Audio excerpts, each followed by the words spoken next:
to Pragadol. My son returns. Hey guys, you ready to let the dogs out? What? Do what? Let the dogs out. You know, like, who let the dogs out? Who? Who brought this guy along? Yes, Alan, we are ready to let the dogs out.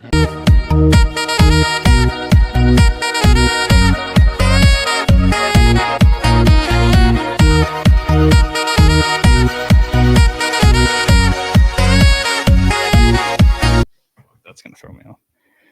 Welcome back into the Door Report, episode 253 on a lovely Wednesday evening, December 20th, 2023. I am Will Byrum, joined as always by my loyal, emphasis on loyal co-host. You hear that, guys? Trevor Hulan. Also, guys, we have a very, very, very special guest today, Billy Derrick from VandySports.com. That name might sound a little familiar to some TDR listeners. Why would that name sound familiar to some TDR listeners? I wonder why. If you've only been listening recently to the insanity of TDR, me and Billy Derrick a couple years ago started TDR, and Trevor Hulan just jumped on top of me and Billy's success. So I did. I'm riding the coattails. thank you, Billy, for joining. I think it's time we have a cheers here. Let's do it, boys. We're cheersing the Zens here and popping the 6 millis. Let's ride. As Trevor, I dropped it. Trevor really missed his mouth for real. It's stuck in the You got it? cushion. You just want to grab another? I'm just gonna grab another. That went poorly. Great start. Just as every single thing has gone poorly thus far. We're only using 2 mics for 3 people because we forgot an XLR to USB cable.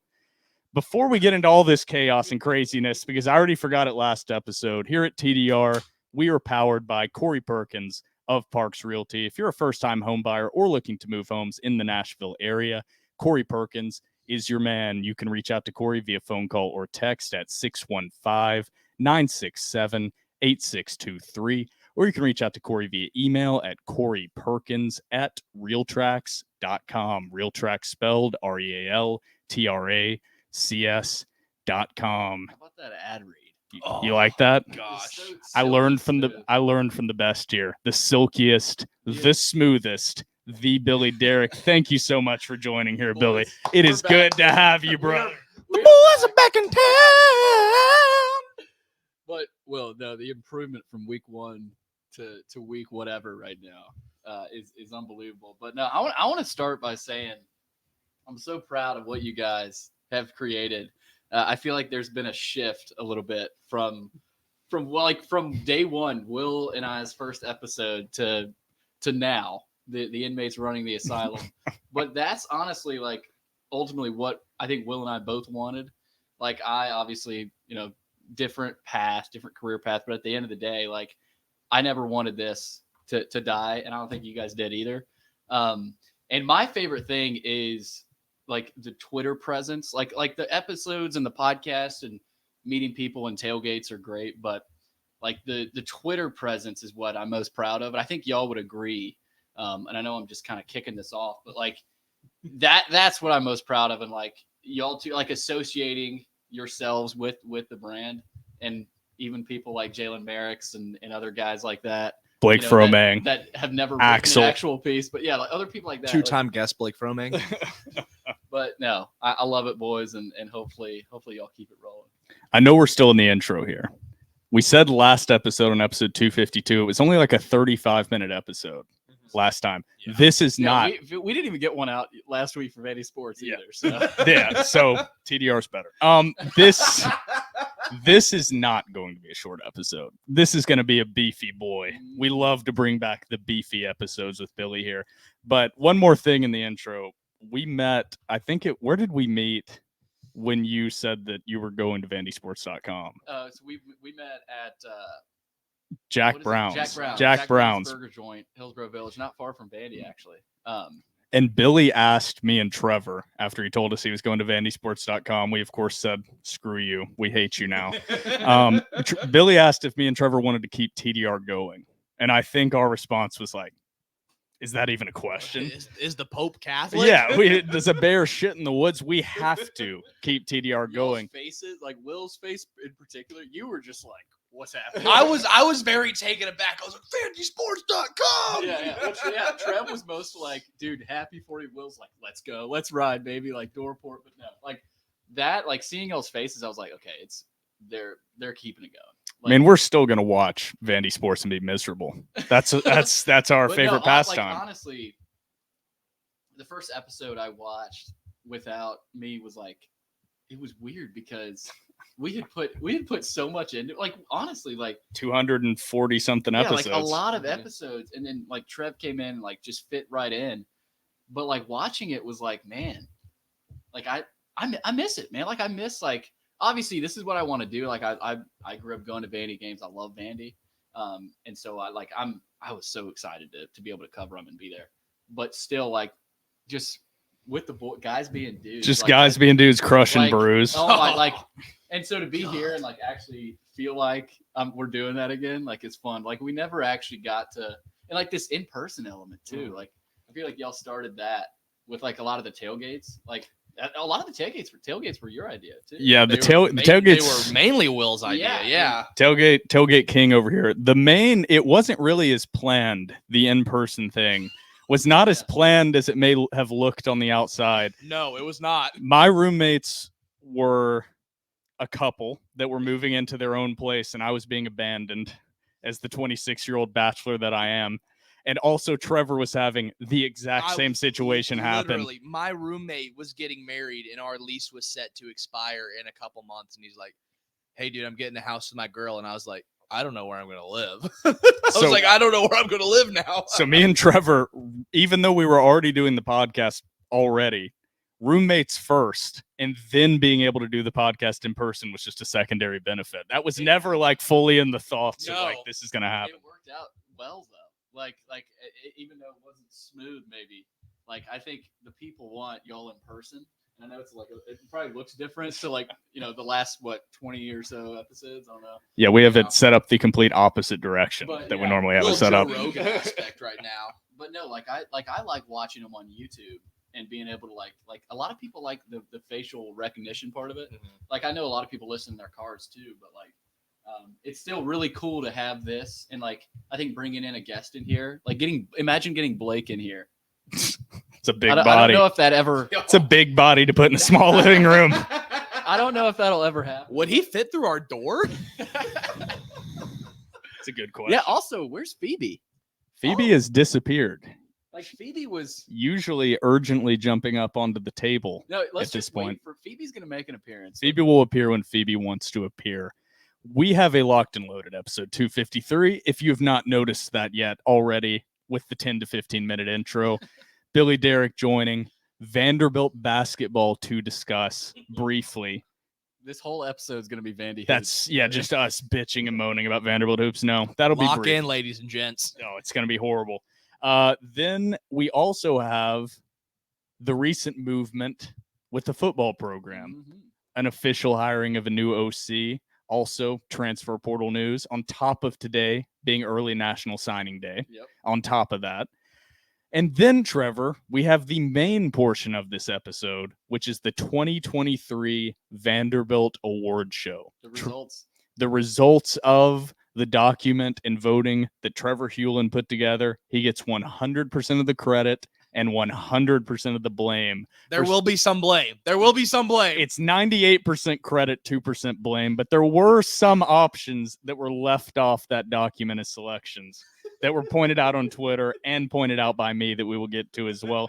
But before we get into all that and much more, don't forget to follow us on Twitter and Instagram at The Door Report. Like us on Facebook, subscribe to our YouTube channel. Our podcast is available on iTunes, Spotify, and Google Podcasts. And while you're at it, give our podcast 5 stars and a review on iTunes. It's now time for segment 1. Welcome back into episode 253 of The Door Report, joined by our very special guest, Billy Derrick. First up on the docket, Vanderbilt basketball and Jerry Stackhouse. Last night, Trevor can't have an opinion because we all know Trevor did not watch. Oh, I've got opinions, though. All right. Okay. Trevor has opinions, but we know Trevor did not watch. Vanderbilt loses 63-62 to Western Carolina, the Catamounts. Granted, Western Carolina moves to good team. Good team. Western Carolina moves to 9-2 on the season. Vanderbilt moves to 4-7. Good record. Pretty solid in year 5 for Jerry Stackhouse. About as good as you can expect from a guy like Jerry Stackhouse. So, Billy, you were actually there at the Western Carolina game. I was not. I watched it on TV. Trevor, the opposite end of the spectrum, wasn't there and didn't watch it on TV. Tell us about the environment inside Memorial Gym as Phoebe makes her introduction. We were just asking where Phoebe was. There she is. Phoebe's like, who is this new guy on the pod? You can't script Phoebe things just- like this. Just attacks me. So, Billy, what was the environment like inside a Memorial Dude, Gym? it was electric. But no, honestly, I got there probably 40 minutes before. And I had an idea of, all right, I'm gonna go sit like with all the fans there. No, I sat in 3A for the first half, just watching, and there were probably like 10 other people up there in 3A. And I kind of looked back there. I was like, what are they even doing here? But no, so I saw that, and I wanted to, and I talked to Chris before the game, and he told me to make a point of watching the Vanderbilt bench and their coaches, and just kind of their, are they into it? Or like, do they look like they want to be there? I didn't notice a ton out of the ordinary, but I did, I made a point of watching Stack and how he interacts with the other coaches. It's just weird. There's probably not another basketball program in the country that operates the way they do, in game. And that's his style. He wants to do it that way. So be it. But it was strange. It was almost like it. And I'd said this on the board. I said, it feels like a minor league baseball atmosphere where people you heard a lot of side conversation and you heard just people kind of laughing, here or there, but the game, the action was secondary. People were there because they probably had nothing else to do. And there's a local college basketball game between 2 Division I teams tonight. Let's go. And honestly, Western Carolina, they're a good team, but we should be talking about Vanderbilt as that good team. Let's go watch Vandy. It's not there's no appeal. There's zero appeal to this program right now. And so, yeah, it's more of the same. I honestly, as much as we want to come on here and recap the game and talk about what happened, there's nothing else to say. Since Presbyterian, nothing has changed. And so that, for me, that's the biggest thing. It's null and void, same, hum-ho, whatever, they lose by 1. I didn't think they played awful. I know you watched, Will, Trevor, you didn't. I thought the defense was better, but Western Carolina they were the team that made the plays late and they won the game. And that's kind of the epitome of Vanderbilt not knowing how to, they don't know how to win. They haven't known how to win really in these early season games under Stackhouse. It was just more of the same. They haven't known how to win. And also a pretty key stat from watching the game, I thought the shooting was bad from Vanderbilt. Looking at the box score afterwards, Vanderbilt shot 7% from 3. Yeah. That's why Vanderbilt lost. Yeah. This team does not have enough shooters. This team has not had enough shooters the entire time Jerry Stackhouse has been here as the head coach. Why has he not been able to find an answer for what should be the primary goal of every single basketball team? Is that his scheme? Is that because he's such a good X's and O's guy? He wants to prove he can win without shooters? Because he's certainly proven he can lose without shooters. Yeah. And he's continued to do that. Well, I made a point of asking him after the game. And I saw this, credit to Justin Hershey on Twitter, who doesn't cover them anymore. He's with the Hustler. He tweeted something out. He said, Jerry Stackhouse has said in the past that if you get to 10 threes made in a game, that's kind of the target number. They hadn't gotten 10. They in their last 3 games, they've made 14 threes. And so obviously they haven't gotten to that 10 number in any of the last 3 games. I asked him that. I said, what do you think it is? Credit the other team's defense, poor execution, shots just not falling. And he got pretty personal. I don't know if you guys watched the post game. He goes, well, did you watch the game? Did you watch the game? We got good looks. We got great looks. At some point, these guys just aren't great shooters. They're just not. And another thing too is like you said with the X's and O's, this is something that I'll say this for Will. Will has been on Jerry Stackhouse is not a good X's and O's coach for a very, very long Not time. that he's not good, just that he's not good. He's just normal. Yeah. Like, it's not that he's horrible. It's just this narrative that he is some phenomenal X's and O's coach above everyone else. The players just can't run it. That's the big issue I have. Well, and two, like, I get it. Like, I get Van Allen Lubin is hurt. I get that you've had a lot of injuries so far this season. I get that you have to play a lot of freshmen. Part of me still hates that because that goes against everything we learned last season. But dude, we were at last night. We were 9 games in. We're 10 games in now. I think we're 11 games. I think last night was 10. Now that was we're 11. Dude, how are your freshmen still? And I get they're freshmen. Jerry said in the post game, hey, they're freshmen. They're going to make dumb mistakes. Dog, your guys have been playing like 10 ball games. They should not be making these dumb. They blew like a 6-point lead off of or a 5-point lead off of like 2 dumb fouls. Like, how do you? Like, they were kind of in control late in that one. And the freshman. Billy, I'm going to say this early. Okay, to everyone out there, I don't want to interrupt the incredible Vanderbilt basketball talk we're having. Make sure you lean in and talk into the mic. For anybody watching on YouTube, we have 3 mics. Trevor went out and bought another mic for Billy to have. We forgot to get the USB to XLR or XLR to USB cable. Which apparently is very hard to get a hold of. Yeah, and we searched far and wide for any place in the general Brentwood area that had in stock, in store, an XLR to USB cable. Doesn't exist. Just does not exist. So Billy and Trevor having to share a mic. So Billy, make sure you lean in and talk into the mic. Here we go. Otherwise, I'm going to sound ridiculously loud, and you guys are going to sound quiet, and people are going to be scared every time I speak. But Vanderbilt right now in KenPom, I know I got us off track there a little bit, is ranked number 233 in the KenPom. Their strength of schedule. Where do you guess Vanderbilt's strength of schedule ranks in the KenPom? Today, it's like 280. 281. Yep. Where do you think the second lowest SEC team ranks in the KenPom currently? I want to say it's LSU at like 170 or LSU at number 107. Okay, 107. Not near as bad as 170. Wow.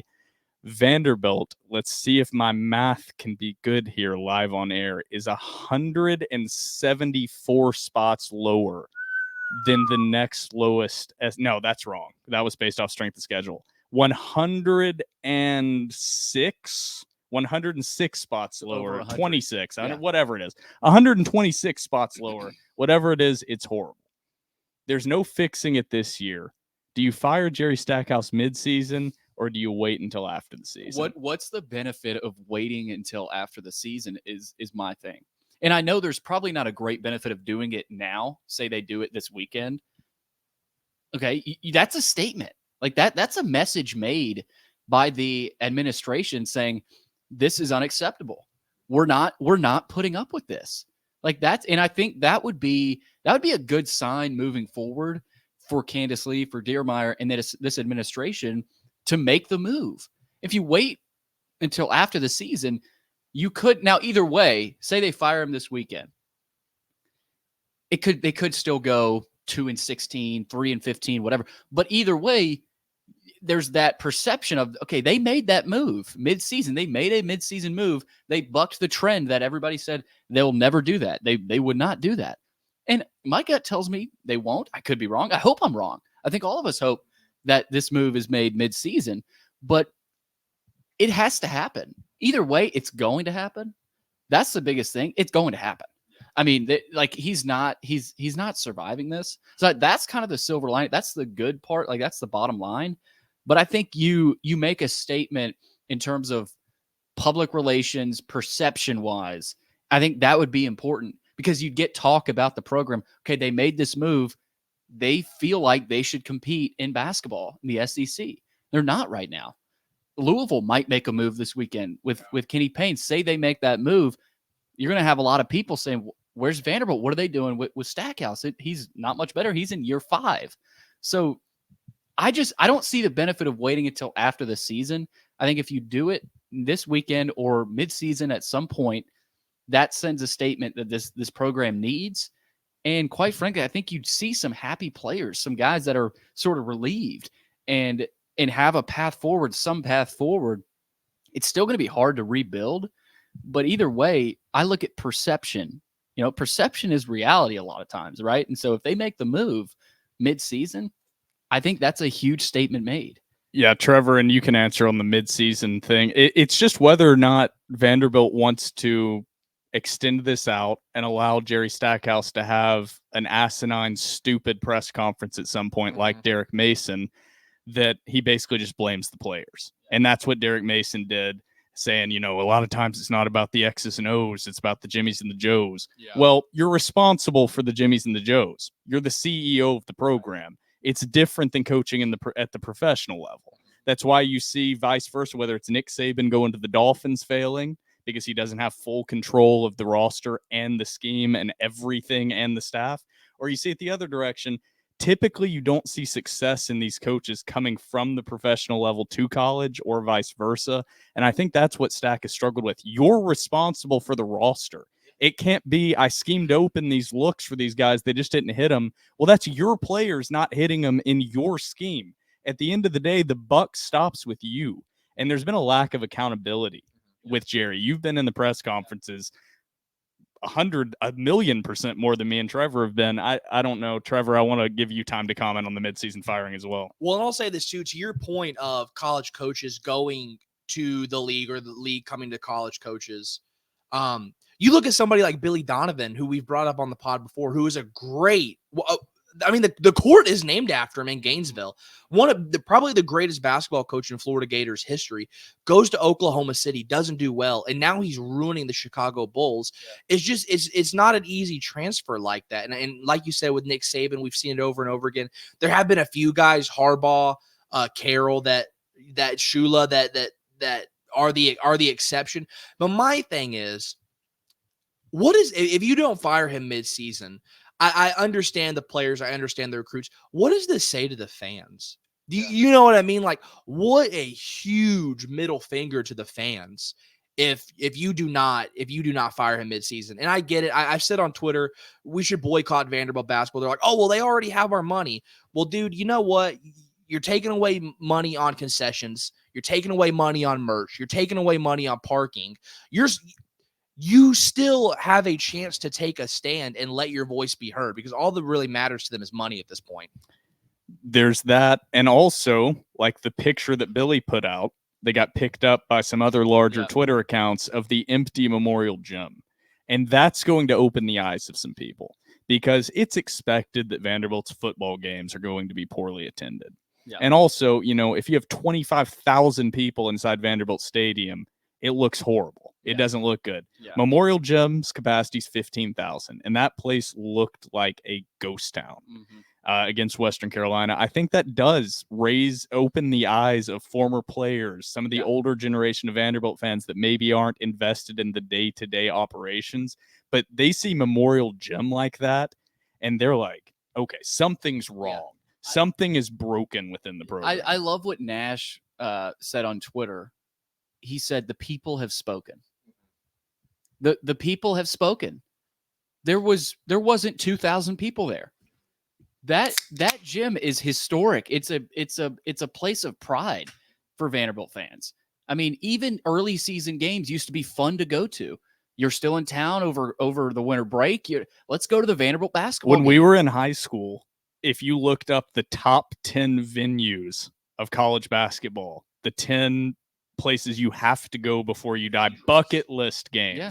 Memorial Gym was on there with Chapel Hill, with Cameron Indoor. Yeah. Memorial Gym was right there, and how far it has fallen. It still should be. And there's no reason it can't be again. And you can quickly change it. You need 2 or 3 players.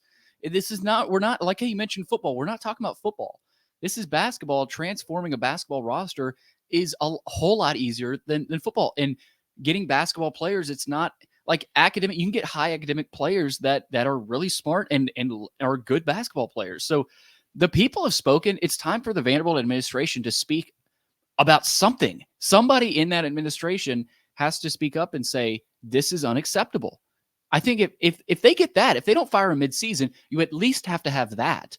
A public, whether it's a press conference or an article that's released, somebody within that administration needs to step up and say, this is unacceptable. This is uncomfortable. This is not the way we want to operate. And if they don't fire midseason, you at least have to have that. But either way, the people have spoken and they've done their part. The fans are not showing up. Now it's up to the administration to take action.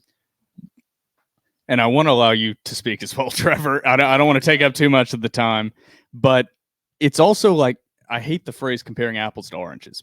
As Lil Dicky says, you should be able to compare fruit. But at the same time, it's like you need 3 or 4 unicorns to change a basketball program. When I say unicorn, I mean an elite level athlete, a 4 or 5 star that has elite level academics. And that's what Vanderbilt's looking. Just good, still good academics, whatever. You need 3 or 4 unicorns. In football, you need 40 unicorns. That's a much more difficult thing. So, number one, Clark Lee might be attempting, and Barton Simmons might be attempting a job that is actually impossible. We don't know. We've never seen it done actually for more than a 3-year stretch. So it might actually be impossible. We know that it is possible to take over as the head coach of Vanderbilt basketball and have consistent success at the top of the conference. Kevin Stallings did it in the 21st century for 20 years. We've seen it. It can be done. It is a flaw of the current staff, without a doubt. There are literal guys to point to 11 years ago that won an SEC championship here at Vanderbilt. You can't do that with Clark Lee. You would have to go back to the 30s to point to the last time Vanderbilt had more than 3 years of competitive success in the football program, 50s maybe. So that's the frustrating part, is when people compare the two. Yeah. I'm like, first off, they're not comparable jobs. Second off, Jerry Stackhouse has had 2 more seasons than Clark, or 3 more seasons than Clark Lee. It's amazing that he's still here, and it's amazing the lack of self-awareness he has in those press conferences, where he's now attacking the people asking the questions as to, why have you driven Vanderbilt to the lowest point we've ever seen in our grandfather's lifetimes, in our father's lifetimes? Yeah. You've ruined this program. Bryce Drew maybe did the beginning of it, but Jerry Stackhouse, you've driven it to the lowest level and maintained the lowest level. I don't know where you go from here. Well, and that's like you guys said, that's the frustrating part of it. Is this is not football. The roster construction of baseball or of basketball to football is so radically different. In the era of the transfer portal, and this is what makes it so frustrating, is Vanderbilt can become a tournament team like that. Literally overnight. Vanderbilt can become a tournament team, not just a bubble team. Let's call it what it is. Vanderbilt could be a 4, 5, or 6 seed next season with the way that college basketball is set up. There's no ifs, ands, or buts about that. And like you guys said, with academic institutions, who are 2 of the biggest blue bloods in college basketball, Duke, North Carolina, have just about, if not harder, academic standards than Vanderbilt. And they are year in, year out, some of the best teams, historically, 2 of the biggest blue bloods. There's no excuse. And that's what's so frustrating about it, is because you know that this can be turned overnight. Like, Vanderbilt can be a tournament team this time next year. They could really be undefeated. We wanted Jerry Stackhouse to work out. I think people forget that we have changed our opinion as a podcast here at the Door Report over time. Yeah. We gave him a chance. We were initially in our bio was #WeBackStack because people did turn on him a little too quickly. Granted, they were right now, but at the time they were giving a judgment that was too harsh and too quick on a guy that was taking over a program that was in a horrible state. And we called last year the year, right? So what does that make this year? This year's the ultimate year. There's no more excuses to be made. They've had injuries. They've had off the court issues, but we're way past that. And we've interacted with people on Twitter that are the biggest We Back Stack people, and most of them have turned. Yeah. So that, if you haven't turned, what else? What is it going to take? That's my question. Yeah. If you haven't turned yet on Jerry Stackhouse and you're still a proponent of him being the leader of this program, what is it going to take? He'd have to commit homicide. He'd have to commit a serious criminal offense. This is the worst out of conference stretch that Vanderbilt basketball that has ever had in the history of Vanderbilt basketball. That was the excuse. The worst one before was in the 30s. That is the excuse, not excuse, but that is the reasoning that was used when Vanderbilt fired Bryce Drew. is it's one thing to have a bad year. It's one thing to have injuries. It's another thing to go 0-for in conference play and to do something that has never been done. Vanderbilt basketball had never lost 20 games before. Congratulations, Bryce. You brought them to new depths of hell. That's basically what Jerry Stackhouse is doing In 5 again, years, yeah. which is incredible to see somebody do it again and again be incompetent. Yeah, and the difference between this year and last year, as we all know, you don't have a Liam Robbins, you don't have a streaky shooter like a Miles Studi. Ezra Young really got going late last year. You can't look to any of that this year. I mean, that I think is the biggest difference. The makeup of this team is not a team that has a run in them. And if they do, say they do, if Stackhouse is retained through SEC play, say they go and they win a few games in a row, it doesn't matter. None of that. It doesn't matter. So the hope is lost. And like you said, well, we want this to, like, Vanderbilt fans want this to work like that. But at the end of the day, you have to look at it realistically and say, this isn't working. There has to be a change. Yeah. Well, and two, even whenever you're bringing up the roster, you're like streaky shooter like this, Liam, you're totally scratching Liam. You at least had a viable big in QMB for what he's worth. Not much offensive production. You at least had a true 5. And we'll move on from basketball in a second because we've been hitting on basketball longer than I think we expected. But how, as Jerry Stackhouse and this staff, do you allow a guy like QMB to leave to a lesser program and you replace him with Carter Lang? In a make or break year for Jerry Stackhouse? That is truly either it's one of these two. Either Jerry Stackhouse is lazy and doesn't care about being the head coach of Vanderbilt, or Jerry Stackhouse is an absolute fucking idiot. Yeah. There's no in between where he is at. And I'm leaning towards the side of he doesn't care. And that's where I've been at from the beginning. I don't think he's a complete moron. I think he never planned on being a college head coach, especially at Vanderbilt, for a long extended period of time. And he was never fully invested in it. Thought it would be like a NBA or G League head coaching job. You show up to practice, show up to game day, get the X's and O's going, boom, you've got a team. That's not being a college head coach. It's a 90-hour work week. It's not fair. It's a brutal job. I'm not saying anything about that, but there's a lot more to it than just designing some good out-of-bounds plays. Yeah, and the most important part about college basketball is recruiting. About any college sport, he doesn't recruit. Nope. So, of course. I mean, that's the bottom line. You have to recruit. If you could be like Bryce Drew was the opposite. Phenomenal recruiter. Mm-hmm. At the very least, Bryce Drew was going to have dudes. I mean, that one team his last year, I think, had 3 or 4 NBA guys. He had the best recruiting class in the history of Vanderbilt basketball. Yeah, and so I think if you're a Vanderbilt fan, you'd rather have that than a guy that he's a good coach. Jerry Stackhouse is a good basketball coach, but he's not a good CEO of a college program. He's at least an average. What he does in game. Yeah, like he's not inept. Like he knows the the baseline of But if you don't recruit, that's the bottom floor. There's no foundation at all. There's no chemistry, there's no cohesion, there's no continuity. You have to have some continuity. And if you don't have any, that's the biggest problem. Speaking of recruiting, because I think it's time to transition away from basketball, there's been a little bit of news in the transfer portal switching over to football. How do you feel, Billy, because you haven't been on these episodes at all, how do you feel about the current 2024 class as a whole, including the transfers? Because we won't dig into it too much into individual guys because we have more to get to on this episode. But overall, how do you feel about this recruiting cycle for Vanderbilt? Feel good. Top 40 class after a 2-10 season is an act of God. I mean, if you really think about it realistically, if any other SEC school in year 3 goes 2-10, that coach is fired and they're rebuilding. Unless, I mean, I guess you could probably look at maybe Mississippi State, South Carolina, maybe, but like Shane Beamer, Shane Beamer still went 5-7, won 5 games. Florida, like 2-10 is a new low for any SEC school. So to have a top 40 class, I think it's good. You have dudes like a Dante Carter, a Whit Edwards. Those 2 guys are dudes. And a lot of the lower guys, state champs, 2 or 3 sport kids that, big emphasis in winners.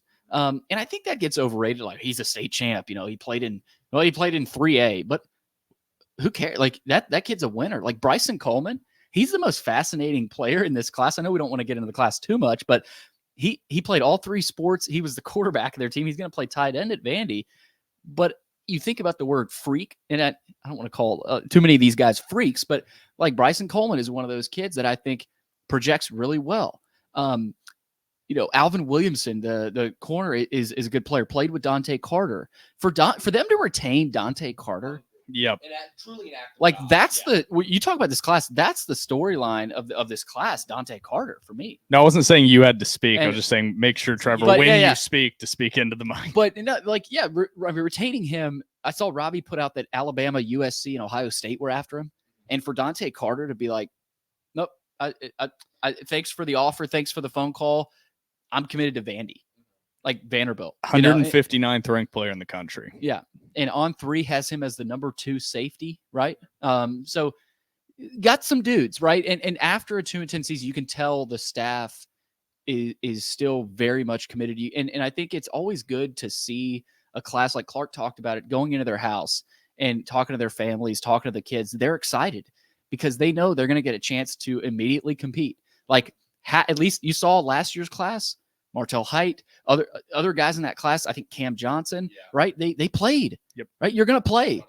Like for high school kids, if you're told, hey, you're going to come in here and play, and there's also an opportunity for large sum of money down the road with our collective, like they're gonna want to play. You're in the SEC or in Nashville, so I overall right. It's not a home run, right? And it's not, you're not wowed by it. You're not going to get people around the country talking about it, but the floor is high. That you top 40 class after a 2-10 season.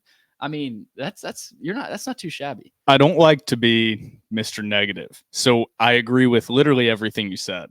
That this could have been a time that this class fell apart. Yeah. That Vanderbilt was ranked number 63. You saw it during the Derrick Mason era, and that's when you really fall behind in talent. So it's a good job doing what they've done. The number 40 ranked composite class in 24/7, the number 19 ranked transfer class so far. All that's fantastic. It's still the worst in the SEC. Yeah. And that's the part that Vanderbilt still hasn't changed the narrative completely. I understand coming off the 2-10 year. I understand all of the holdups, all of the issues that go into it and problems that arise being part of the Vanderbilt program. But if you do what Vanderbilt has done under Clarkley and Barton Simmons year after year, you're never going to compete in the SEC. And this class is no different. And so Vanderbilt is extremely excited about some of the transfers. Utah quarterback, I'm going to completely forget his name, Nate Johnson. Yep. 4-star transfer. He's the backup quarterback for Utah last year. Can't throw the ball to save his fucking life. Vanderbilt fans are acting like he's Jesus Christ reincarnate. This is the issue that I have, is it's good what they have done. It's still not at the basic minimum levels of a normal SEC football program. Right. And we are talking about it as if, wow, this is incredible. It's going to change everything. Like, no, you're just falling behind less. You're still falling behind, just less than before. Same with a lot of the transfers. I mean, it's great they got a transfer wide receiver from Alabama State. Fantastic. He could be okay. Great, they got a cornerback from Wyoming. Awesome. That's great. I mean, there's so many. They have a Holy Cross offensive lineman visiting. That's awesome. That's the recipe to go 3-9. Like, I understand. I'm not trying to be Mr. Pessimistic here, but I don't see anything in this class that makes me think this Vanderbilt program is changing the narrative. I also do think we have to keep into consideration, and I agree, it is still the worst in the SEC. I think where it does get exciting is you do have a couple of athletes that you normally don't get. I also think we need to keep into consideration, even at James Franklin's height after an 8-4 season, the best he topped out at was 19 in the nation, which for Vanderbilt standards is historic, but was still 19 in the nation. So I'm with Billy at 40 after that bad of a season. I like it a lot. And especially to the class as a whole, you can get excited about. It is hard not to get absolutely jazzed about two dudes like Whit Edwards and Dante Carter. Yeah. I think it's impossible. Like those Yeah. are like you said, those are immediate. In my opinion, I think they're day one starters. They're- I'm just gonna go ahead and say it. They're both going to start. They're day And- one starters. Yeah. And Clark has said that. Mhm. And I totally get what Will's saying, and Yeah. I agree with him on the receivers. Mhm. Like of any position, like defensively, I thought they got some dudes. I like Carter, the kid out of Purdue. Yeah. right. But So that's portal. But, right, but the receiver position, you lose Shepard. Mhm. Not too mad about that. You lose Humphreys, you lose McGowan. Yeah. I thought they needed a dude or two out of the portal that is proven. I don't think they got that. No. You got Keyshawn Johnson, but I mean, he's coming from the SWAC. Yeah. So, at the end of the day, I think Will's right. Yeah. At least about the receivers. Yeah. But I think he's also right about the defensive line. Like they got the kid from Purdue, Mm-hmm. but I like in the front four, I don't know how much better they'll be. Mm-hmm. I don't know what you guys have mentioned. I had to take a pee break. These natty lights are flowing through me. I mean, they're basically water, but they're delicious. They are basically water. They're delicious. These cans are gorgeous. Okay, too. delicious might be a strong word. The cans The are cans beautiful. are gorgeous. Okay, what were you guys talking about before I ran back in here? I was saying how I liked your point about the receivers and the lack of I don't think they really filled that gap. Like with Shepard, Humphreys, and McGowan gone, you really just brought in Keyshawn Johnson. You still have Skinner and Sherrill, and you have those freshmen, which I really like. I like Tristan Brown and McVay, but you're still relying on some younger kids. Like you don't really have a proven veteran in there, but the offense is also shifting. Right. This is like Tim Beck's coming in with his style. I don't know if they're going to score a touchdown of over 50 or 60 yards this year. I mean, this is a system that fans had been clamoring for. And I know we're going to get into Beck a lot, but like, I don't know if there's as big of an emphasis on getting that dude, having a Shepard. Like imagine Shepard and Humphreys in this offense. They'd be upset about a lot of the same things. I think Humphreys is a guy that they obviously wanted to keep. Shepard, I think, I don't know if he was obviously pushed out a little bit. I mean, I would obviously say, but I like the point you made about the receivers and like how much better does this class and the portal kids they brought in make them next year? Like, I agree with that. There are a few things because it's complicated because I like what they have done. So I don't want to lose that It's in what hard I'm to knock saying. what they've done. Yeah, I like what they've done. I'm not meaning to come off as like shitting on everything Barton Simmons and Clark Lee have done and the rest of the staff because I think they've done the best with what they could do, retaining the guys. But objectively, just take a step back, try to forget what you know about this Vanderbilt football team. Objectively looking at the guys that have left and transferred out, Will Shepard, Colorado, Jaden McGowan, South Carolina, AJ Swan, LSU. That's what I'm hitting on is they haven't dudes. They haven't replaced those guys they have lost with similar caliber guys. And Ethan Barr, Washington, we know he's slow. No. This is Nate what I'm Clifton. getting at. Nate Clifton to USC. This is what I'm getting at. We know what we know about Ethan Barr. Okay. I'm not saying that I wanted to keep him, but I'm saying he was a starting linebacker and he transferred and he's going to Washington, a national title contending Power 5 program. Everyone you have lost pretty much that is significant, London Humphreys to Georgia, has gone to a better, more successful Power 5 program, and you are pulling guys in the transfer portal outside of Fontenette. That's about it. Pretty outside of Nate Johnson, maybe at Utah. Everybody you're pulling from is from a lower tier program, and that's fine. That's okay. They might be just as good, but you're telling me that these guys are going to be better than the guys that are transferring to other Power 4 programs. I just don't see where this team's going to improve in the future. They'll be different. This is going to be a different offense, different style, different approach. And last year on paper, this offense projected as a good offense. I mean, let's face it. We were talking about this offense about, their explosiveness and Swan and Shepard and Humphreys and Sherrill and an offensive line that we thought was good, but obviously the offensive line didn't work out. But on paper, last year's offense was better. On paper, this year's offense is worse. but it's a different style. You need different after a 2-10 season. You know, you need Clark knew they were going to have attrition. So removing guys like Shepard, McGowan, Swan, you remove the core of that offense. You change to a totally new core of offense this year with Nate Johnson and a good running back room, an improved offensive line. That offensive line should be better. So different style. I like that you say they didn't replace those guys, but they filled it in a different way and in a way that maybe fans don't like, and it's obviously not sexy. Nothing Clark Lee and this staff will do is ever going to be sexy. I know before we were comparing Vanderbilt and their style to Iowa, right? They, you know, great defense, great punter, field position. Fans hate that, but I think that's the decision this staff has made. But they still want to be an explosive offense. I think it'll be on the ground this year. So it's just they're filling those holes differently, and they're sort of morphing into something else, I think. But I totally get why. And I can argue on the other side as well. Like this is where I'm still sitting in the middle. I'm fully in a I'll believe it when I see it type mode. But on the other side, you could also say, how good can these starters really be? They were on a horrendous 2-10 Vanderbilt football team. Yeah. How good can these guys actually be? Mm-hmm. You were on a bottom 5 defense. How good can any of these guys that played significant time on this defense be? This offense was embarrassing, especially towards the end of the year. How good can these guys really be? How much of a good leader is this guy really? That's where I head at on the other side, arguing being the devil's advocate, is like, I don't understand how these guys like Nate Clifton are getting offers from USC. Yeah. How is Ethan Barr getting an offer from Washington?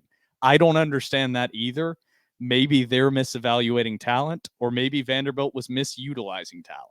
But it's one of those two things. And I think it's going to be really interesting to see where that falls next season. Well, and that's why they made the coaching changes, right? I think it's more of misutilizing. I think there were some misevaluations, especially on the offensive line. Like the offensive line, we had heard from the staff that they were excited about that offensive line group coming into this year. And they had said, well, it was an offensive line that blocked for Ray Davis, right? And he, you know, he was a dude, but we had a good offensive line. What's up, Phoebe? Phoebe's like, why are you talking about their offensive line like that? But no, look, after an off season like this, there's going to be naturally positive. There's only one way to go. It's up. So at the end of the day, you know, that's where they're at. Say like that now. Yeah. I mean, have we hit rock bottom? I hope so. I just think the coaching changes they made tell you that coaching was a massive problem last year. Coaching changes. That is the next topic. That's about it. What we're going to cover for the roster movement that we've seen. And next episode, I think me and Trevor are taking next week off. Yeah. But the week after next, we will do like a full recap of who they've signed in this early signing day and where the transfer portal is at and what this roster will more look like. I do want to say one more thing on Nate Johnson. I'll be interested to see. He's the guy, right? He's a starter. I'll be interested to see, can he galvanize this locker room and be a leader? They need that. If he can be, that's huge. I'm not betting on it. I would have bet on it. I know. I said we were done talking about the roster. How much do you think in the locker room, maybe not on the field, how much do you think of a loss Mike Wright was? I think he was a huge loss, but with Ray Davis, like I think if you had Ray Davis this year, you're probably a 3-4 win team, maybe. Like Ray Davis won them games, but it was with Mike Wright. So losing both was huge. And they switched to an RPO style offense.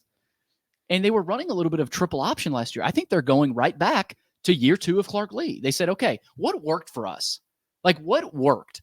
Well, we went 5-7. We were on the doorstep of a bowl game. What did we have? We had a mobile quarterback and we ran the football. We had a good running back. We thought our offensive line was good, but at the end of the day, Mike Wright was the heart and soul of that team. He was a leader. Yep. They didn't have that this year. So if Nate Johnson can be that, you're going to see a difference. We'll see. But I wanted to throw that in there about Nate Johnson. Can he be a leader? Does he have that quality? I think he's confident. He's a confident kid. But throwing the football, That's going to be the biggest thing. And you guys will talk about that throughout the offseason. But I wanted to throw that in there because I think that's the biggest thing they need. They have to have somebody all year. I think I heard you guys talk about this. Who's stepping up? Who's going to step up and be the leader and say this is unacceptable? Didn't seem like anybody was doing that. Quite frankly, it looked like guys were shying away from that and saying, screw this, right? So I think you have to have a leader. Is Nate Johnson that? That's one of my biggest questions overall heading in. I just think it's and then I want to talk about Tim Beck. I want to talk about the OC hire because we keep referencing the new scheme that's coming in with Tim Beck, and I want to get y'all's thoughts on the hire overall because I think there's been a lot of positive reviews about Tim Beck. I don't know how to lead into this question without leading you guys into an answer. What do you think of Tim Beck overall as a hire for the Vanderbilt OC? And then I'll give my opinion after. Well, initially, it was underwhelming. I mean, right away, I was like, oh, no prior group Power 5 experience as a coordinator, other than New Mexico State. It's a Group of 5 school, right? He was a Division II national champ. But the thing I look at is his experience, right? He's 62 years old. I want to say, you guys could fact check me, but I want to say he's 62 years old. He's coached a ton of football. He's a 59. And Clark actually made a joke about that. It's kind of pretty funny, but safe hire. I told Will that before. I think it's a safe hire. And it's not, I don't think it'll be as different as we might think as last year. But at the end of the day, Will, I like what you said about he wasn't a splash hire. He wasn't a sexy hire. We talked about Joe Sloan potentially coming in. That would have been a sexy splash hire. Let's face it, after a 2-10 season, you're not making any sexy splash hires. You're not. For Tim Beck, obviously this was a bump up. His first chance to be a Power 5 coordinator at this age, he's ecstatic, right? I think if you get that alignment, they'll be fine. At the end of the day, Tim Beck has to have full control. Yeah. He has to have full control, and it sounds like he's going to be the head coach of that offense. Clark Lee called him the head coach of the offense. So essentially what you're going to have is two different head coaches. And that can work out really well. It could also fall off the tracks. So I still want to learn more. I don't know. It's weird. There's another Tim Beck that has been at a lot of other places and would probably be a better option in all reality, which is kind of funny. But what he did with Pavia this year, Pavia is a guy that he's 5'9", 170. They won 10 games. And historically, New Mexico State's awful, horrible. Yep. They had a really good coaching staff there under Jerry Kill. They've had a few other coaches plucked away for Power 5 jobs. So I think that's a good sign. So I think he's a good coordinator. But it's not a splash hire. So it's sort of a wait and see. We'll see what happens. At the end of the day, though, it's something different. You don't have the same coordinator in Joey Lynch. Love Joey, great guy, but you had to have a change. And so, well, it's a great question. I just don't know yet, right? You can't really judge him until you see game one, and you see him on the field. But he's a guy that I think will work well with Nate Johnson. I look at him and Nate, and I think of Nate Johnson and his capabilities within the offense, and that should excite some people. But Will, you're right. I mean, it's kind of like I don't really know what to say quite yet. It's like I don't know. It's kind of wait and see. Underwhelming at first. You start to learn a little bit about him. He's a winner. He's won everywhere he's been. So I think that's a good sign. But he didn't come from. It's not like he was at another SEC school or another Big Ten school. He came from New Mexico State. So he's gonna have to prove himself. If I can get the mic turned around, I'll say this too. I agree. Going from which you would know more than any of us here, but it seemed like Vanderbilt had a real shot at Joe Sloan. Yeah. It seemed like Vanderbilt had a real shot at Joe Sloan. Going from the quarterback coach of LSU, fresh off a Heisman winner, looks like a Maserati of a coach, to Tim Beck, who is probably a Ford F-150. Kind of an old Ford Ranger. Exactly. Just old school football, just kind of wants to run it. Will doesn't like it. I don't like it. I understand that aspect. I do. I think, and I want to bring up what you said. I think pairing him with Nate Johnson, who, like you said, we don't know if he can throw the ball. Mike Wright really couldn't throw the ball either.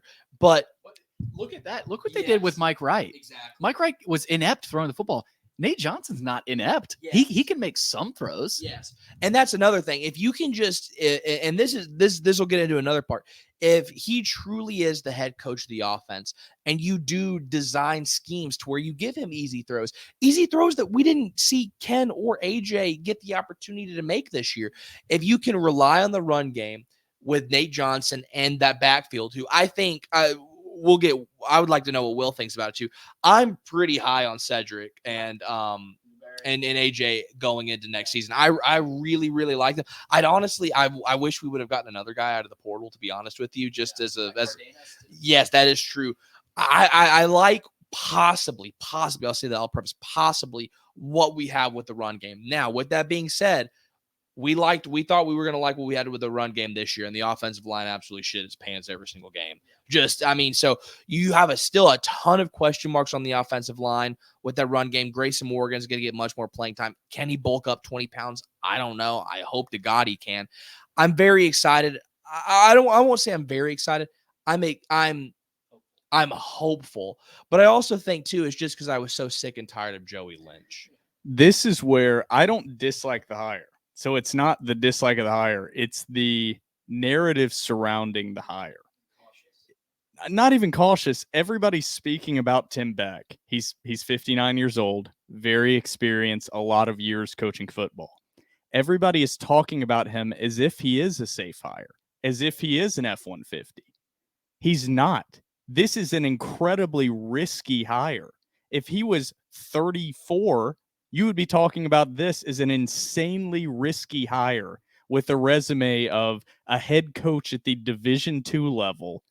The only Power 4 experience he has is an offensive analyst at TCU and 2 years as an OC at the Group of 5 level, New Mexico State. I think it's not that I hate the hire. I don't know enough about Tim Beck to really give much of a judgment. It's just, is this the best Vanderbilt can do? Is a 59-year-old guy that's most of his experience is coaching at the D2 level and in shitty programs like New Mexico State. Is this the best they can do? And why is everyone acting like this is a guy that's proven it? He has never proven it. He's proven nothing. In fact, last year at New Mexico State, the New Mexico State offense ranked 70th in the country in points per game. What about this guy is proven? Nothing. He's won a national championship at a D2 level. He has a huge, very high ceiling because he has head coaching experience. But I think the floor is way lower than a guy like Joey Lynch. I think this offense could be an utter disaster because he has never had a successful offense underneath him at even the Division I level. It was not a successful offense at New Mexico State. It was better than what they had previously seen, but it wasn't even top half of the NCAA. I don't dislike the Tim Beck hire. I hope it works out. I hope the scheme works out. But this is a lot more unproven of a hire than it is being covered as because he's 59. That's the only reason. He's never proven it. I'll say two things. One, to sort of push back on that, but one, I think we might be on the same page. And Billy, I'd like to get a little bit of your insight because you would know more than us, like I said. I feel like Utah fans said the same thing about Andy Ludwig whenever they hired him. I feel like they said the same thing. And this is another thing. Maybe my brain is just broken. People look back on those Andy Ludwig Vanderbilt offenses as if they were like good. For some reason in my memory, he turned it on against the Vols every single year. Kudos to him. That's the only game I really care about winning.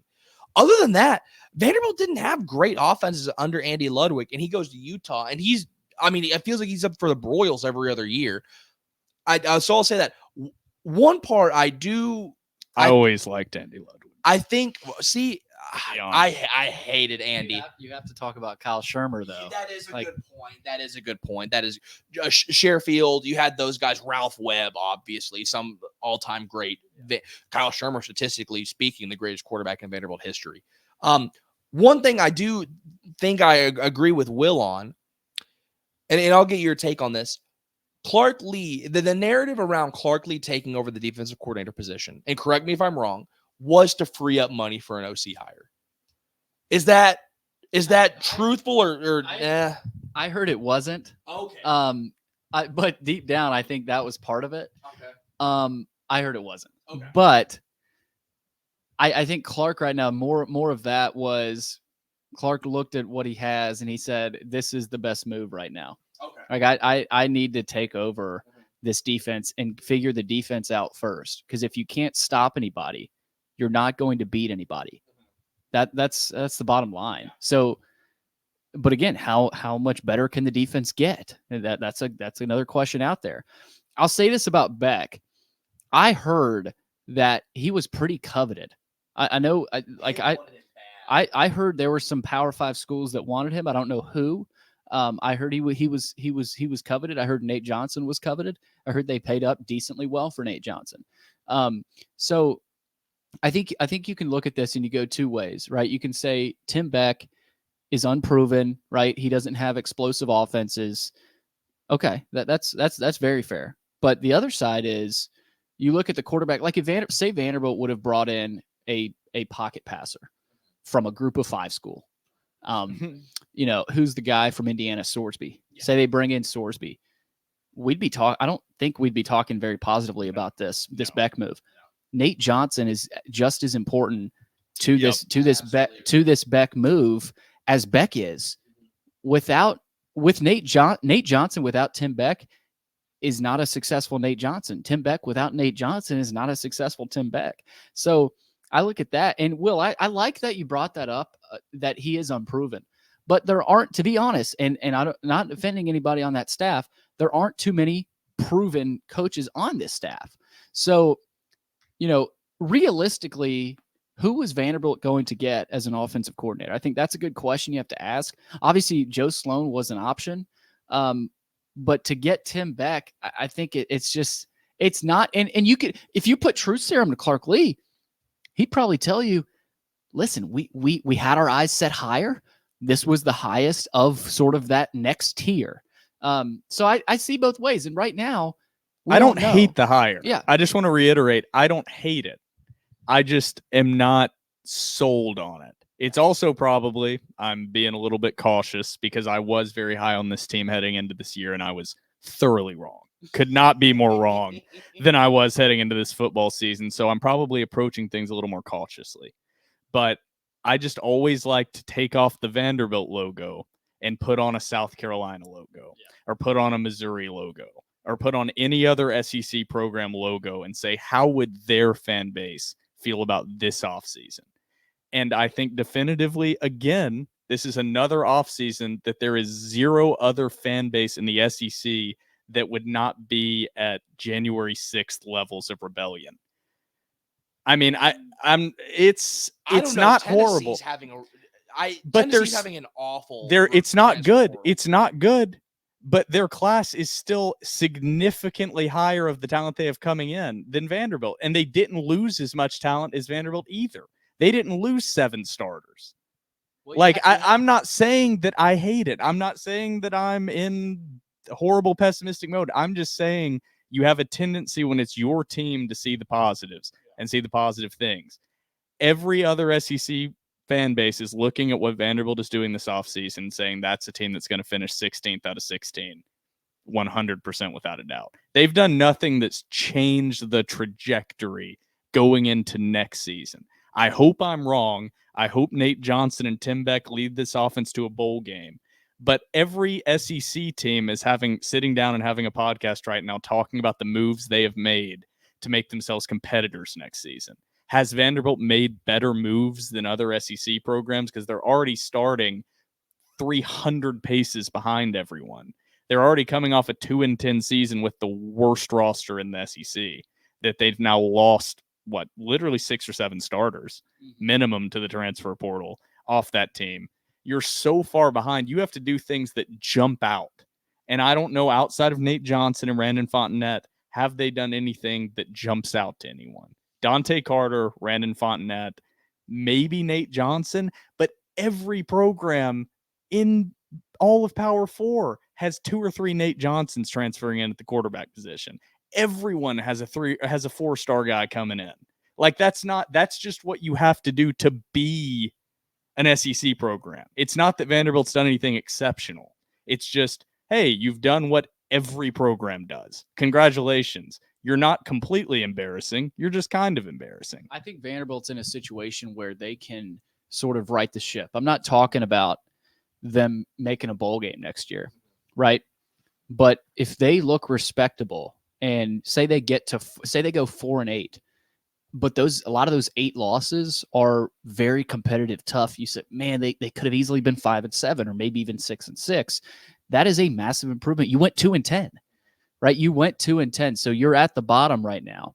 I think the staff is looking at it and going, okay, how can we get back up to that ground floor, right? Of simply respectability. They were embarrassed last year, flat out embarrassed.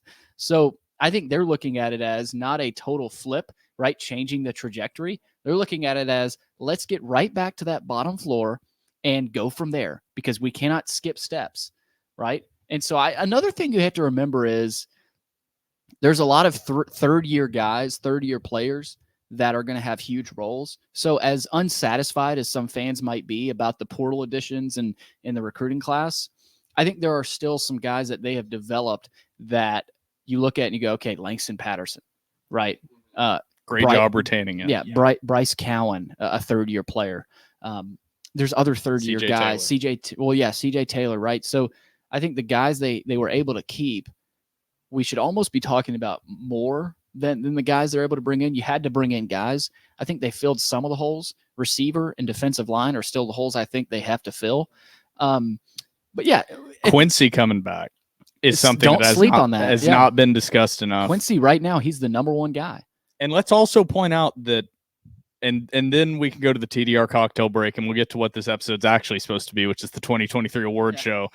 God, you could sit us in a room. This could be a 5-hour podcast easily. I mean, we're already at like what, a little over an hour? Are we actually? I can't tell. I need new glasses.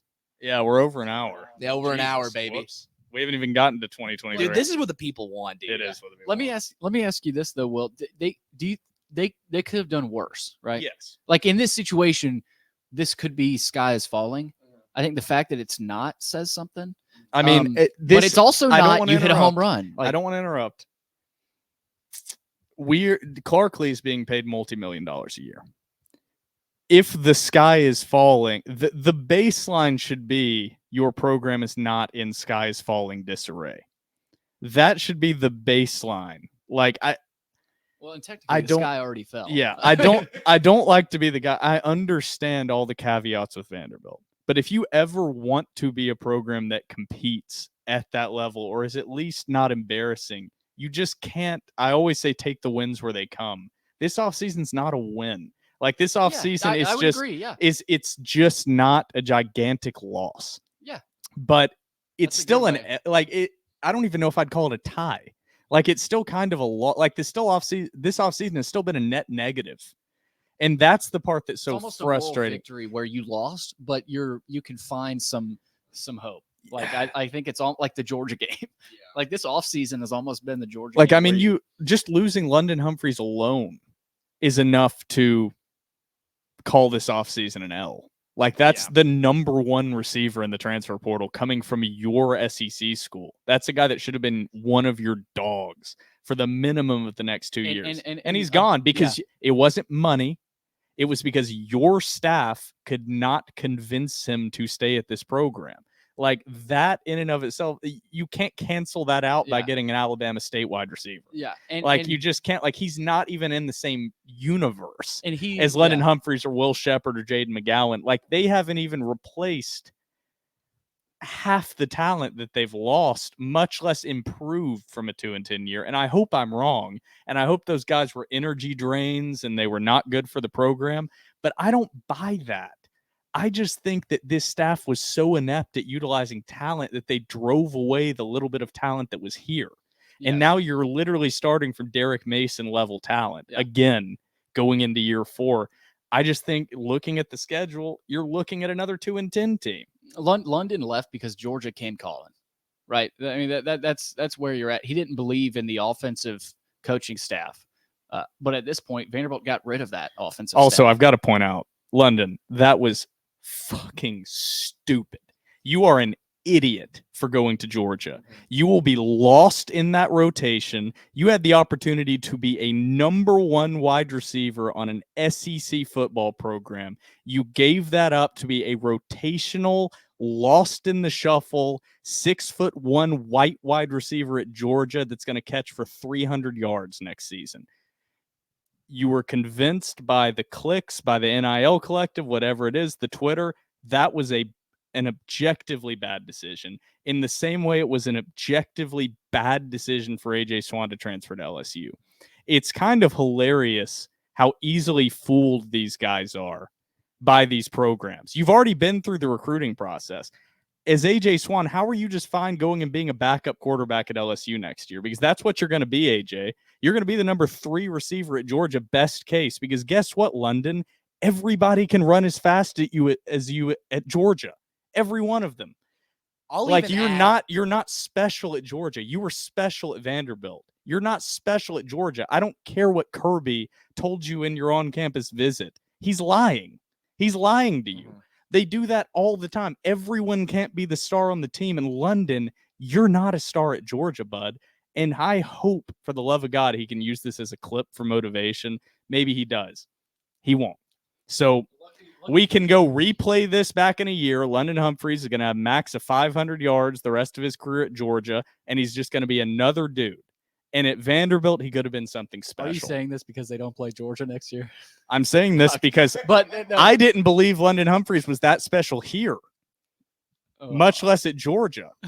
No, I might push back on that. He had 22 catches. Guys, I'm not saying he sucked. I'm not saying he was that also at all. mismanaged, like we talked about. He was mismanaged. He never made a contested catch in his entire career at Vanderbilt. Every catch he made was a schemed wide open slant or a wide receiver screen. He never made a contested catch. I was making a joke about the Georgia thing, but I just think he's the most overrated player ever. If he's just a white wide receiver, so everybody wants to suck him off. Pushback. I think London's a dog. I do agree, though. I do, and I wanted to add, I do think he probably will get lost in the shuffle. A person I also wanted to add, I think Jaden McGowan gets lost. I don't want to say lost in the shuffle. Dude, that's a bad program to transfer to with no quarterback. And a shame. We want to, knock obviously, South Carolina's offense is better than Vanderbilt. No, there's no ifs, ands, or buts about that. Shane Beamer ain't much better, guys. So I also wanted to add that. I think that's somebody who I think halfway through this season, and you can't blame the kid. It's his team growing up. I think he's another guy who halfway through the season, he's going to be like, oh, damn, I think I made a mistake. And I think in the same way that I said with that confidence, because I always think I'm going to be wrong. I'm probably going to be completely wrong on all of this. London's about to win a bullet in the cough now. Probably so, just because I said that. So you're welcome, London. On the other side, I think Will Shepherd is going to be a star. And I think Trevor disagrees. I'm kind of on and the that's opposite fine. there. That's fine. I legitimately think Will Shepherd, he had drop issues, but every single pass that was thrown to Will Shepherd is the opposite of what I'm talking about with London. Every single defense was keying on Will Shepherd, and every single catch he made was a contested catch. At Colorado, he's probably going to be the number 2 guy with Travis Hunter on the other side. That's the thing. And he's going to face single coverage for the first time in 2 years without a bracketed safety. And I think he is going to dominate. In the same way that London Humphreys is going to go off into oblivion, and you're going to see a couple highlights from him in non-con games. I'm telling you, you're going to see a couple highlights, and Vanderbilt fans are going to be like, oh, you were so wrong. I'm like, yeah, he's going to make catches. He doesn't suck. I'm not saying he sucks. But Will Shepherd was a superstar that was never given the opportunity to succeed because on the other side of Will Shepherd was London Humphreys most of this season. And London Humphreys demands 0 safety help. 0. He was given single coverage all season. Of course he made some big plays because everyone was focused on Will Shepherd. Sorry, I've got to give a little shout out because I think Will Sheppard also dropped a lot of balls, but Yeah, he did. But every catch he attempted to make was incredibly difficult versus London Humphreys in that Georgia game. Yeah, he's fast, straight line, but if you really want to be a number one receiver, you will never get that opportunity ever to make the play that he did at the beginning of that Georgia game. That only happens when you're the third option on a team's roster. At Colorado, Travis Hunter's the dude. Yeah. And if Travis Hunter is the star there, how does Will respond to that? Yeah. I look at that. I think Will's going to do great there. I agree with you, Will. I don't know about a star, but I think in that with Travis next to him, I think he'll do well. But I'm interested to see, do you see any tantrums? Do you see him, on the sideline upset? Do you see a conversation with Dion? Do you see him not meshing well with Travis there as the other one? I'm interested to see that. I'm kind of on the opposite, though. I think London fits really well. I don't know if Ladd McConkey's coming back for Georgia. I think London fits well there. Sheppard, I think he might have honestly done better if he goes into a program if he's the dude. Either way, they're both good receivers. Like these guys are good players. Jade McGowan's a good player. Vanderbilt had dudes at receiver. They mismanaged them. I don't blame them for leaving. Did they? I mean, did they have dudes? I think all three of those guys are dudes. But like what I'm getting at is I know I might be Yes. contradicting myself a little bit here, but I think Will Sheppard's going to do, maybe I overstated it. I think he's going to do well at Colorado. Yeah. I don't think London Humphreys is going to like disappear into the ether of never existing. But I just keep going back to, I watched this offense have so many plays where no one was open. And I know Joey Lynch struggled. And I know, he's not the best offensive coordinator in the country. But a lot of that has to do with these guys just weren't that good at getting open. And because you could see it, there were times when, of course, quarterbacks, Ken Seals, AJ Swan missed reads. There were times when guys were open that they missed. Knew the offensive line. A majority of the time, these guys just weren't open. Maybe I'm just too pessimistic. I watched this team all year go 2-10 and struggle to look like a competent football team. How good can these guys really be? That's just what I keep hitting at, is how good can these guys really be? No, we're not. I don't think I'm sitting here saying these guys are NFL prospects. Like, I think Sheppard can be an NFL prospect down the. I think Humphreys can. And if we're talking about them as NFL guys, I mean, they're dudes. I think you can look at a kid and say he's a dude.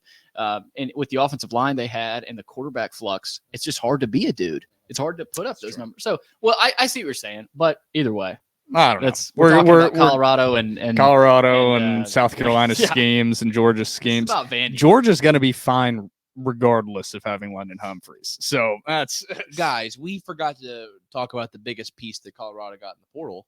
Walter Taylor. Big hefty lefty. I have a conspiracy. Walter's going to be a tight end at Colorado.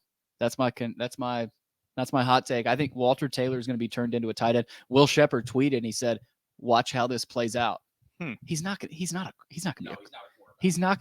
to be a quarterback. He's 6'7", athletic, big. Deion's going to turn him into a tight end. Maybe he doesn't do anything this year, but yeah, just keep an eye on that. I could see that happening.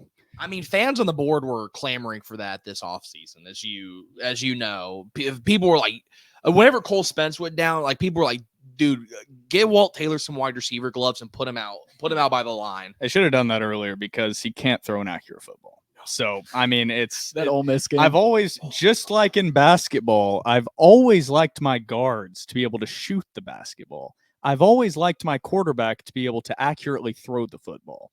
Call me crazy, but that's about enough talking BS and me contradicting myself 17 times for segment one. Segment one was an hour and a half. It was a long segment one. It's about time to grab yourself a cold one. It's about time for the TDR cocktail break. And right after the TDR cocktail break, the 2023 Vanderbilt Awards show. So we will be right back. Grab yourself a beverage.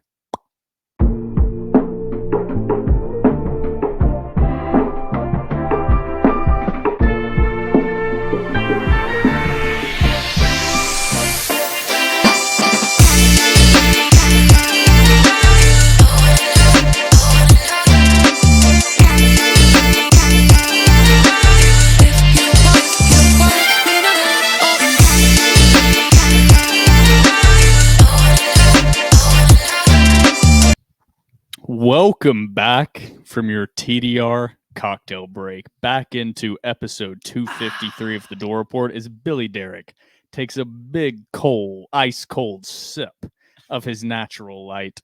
We now have the most important part of this already very beefy episode, the 2023 Vanderbilt Awards, the TDR Awards, as we should now be calling them. I want to give 100% of the credit to Trevor. He put all of this together. The Google Doc tweeted it out. So all of these results, he created the Google Doc. He compiled the data. So any congratulatory tweets or messages, send them to Trevor. Mm-hmm. Any negative social media posts, also send them to Trevor, because I was getting blamed for some of the things on the Google Doc that were missing.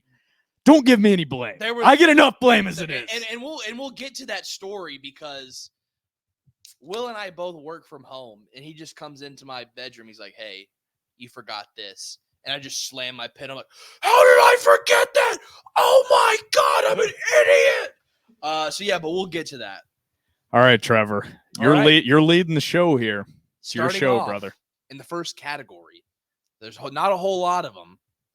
Best Vanderbilt moment of 2023. Not a whole lot of them. Not a lot to choose from. Coming in third place. Read off the options first. What were the options? The options were, I didn't have the options written down, but I'm going to go off memory. The Tyron Lawrence buzzer beater versus the Vols. The Jordan Wright shot against the Kentucky Wildcats in Rupp. The Lot 2 tailgate against Hawaii. Vanderbilt knocking Kentucky out of the SEC tournament.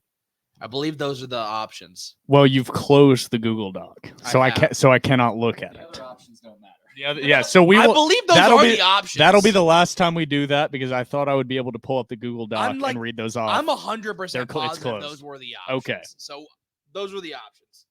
Coming in third place for best Vandy moment of 2023. The Lot 2 tailgate versus Hawaii. Number 3. I voted for it. Number 3. I know. That was purely vibes, though. That wasn't anything on the court or on the field. However, it was electric. There were like 100-something people there. A lot of Hawaiians, a lot of keg stands. Candace Story-Lee was there. Barton Simmons was there. Gavin Schoenwald, Ben Bresnahan, Billy Derrick, Joey Dwyer, Barton Simmons. The dogs, the chancellor of the university. Miller on the dogs. Yeah, I mean, we had all the dogs there. I can't believe that got bronze. It's kind of sad. Well, whenever we go to number 2. We had the College Football Tour YouTube page there.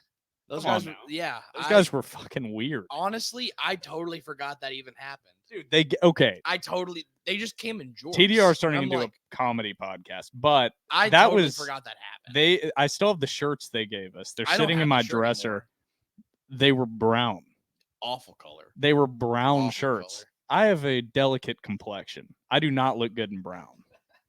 But very earthy. Why would you choose the color brown for your promotional t-shirts? Why not just a white t-shirt? Yeah, just a white t-shirt. I'm sure it's cheaper. Black t-shirt. The word grit was the word of that preseason. So grit was being thrown around everywhere.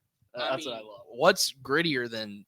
I love getting gritty than with poop the Bulls. Brown color. I mean, that's gritty. I mean, that's a gritty color if you ask me. Coming in second place. I'm honestly shocked this did not take first. Actually, no, I'm not. Vanderbilt knocks the Kentucky Wildcats out of the SEC tournament. Sent them back to the coal mines, baby. That took silver. The better moment was after the game.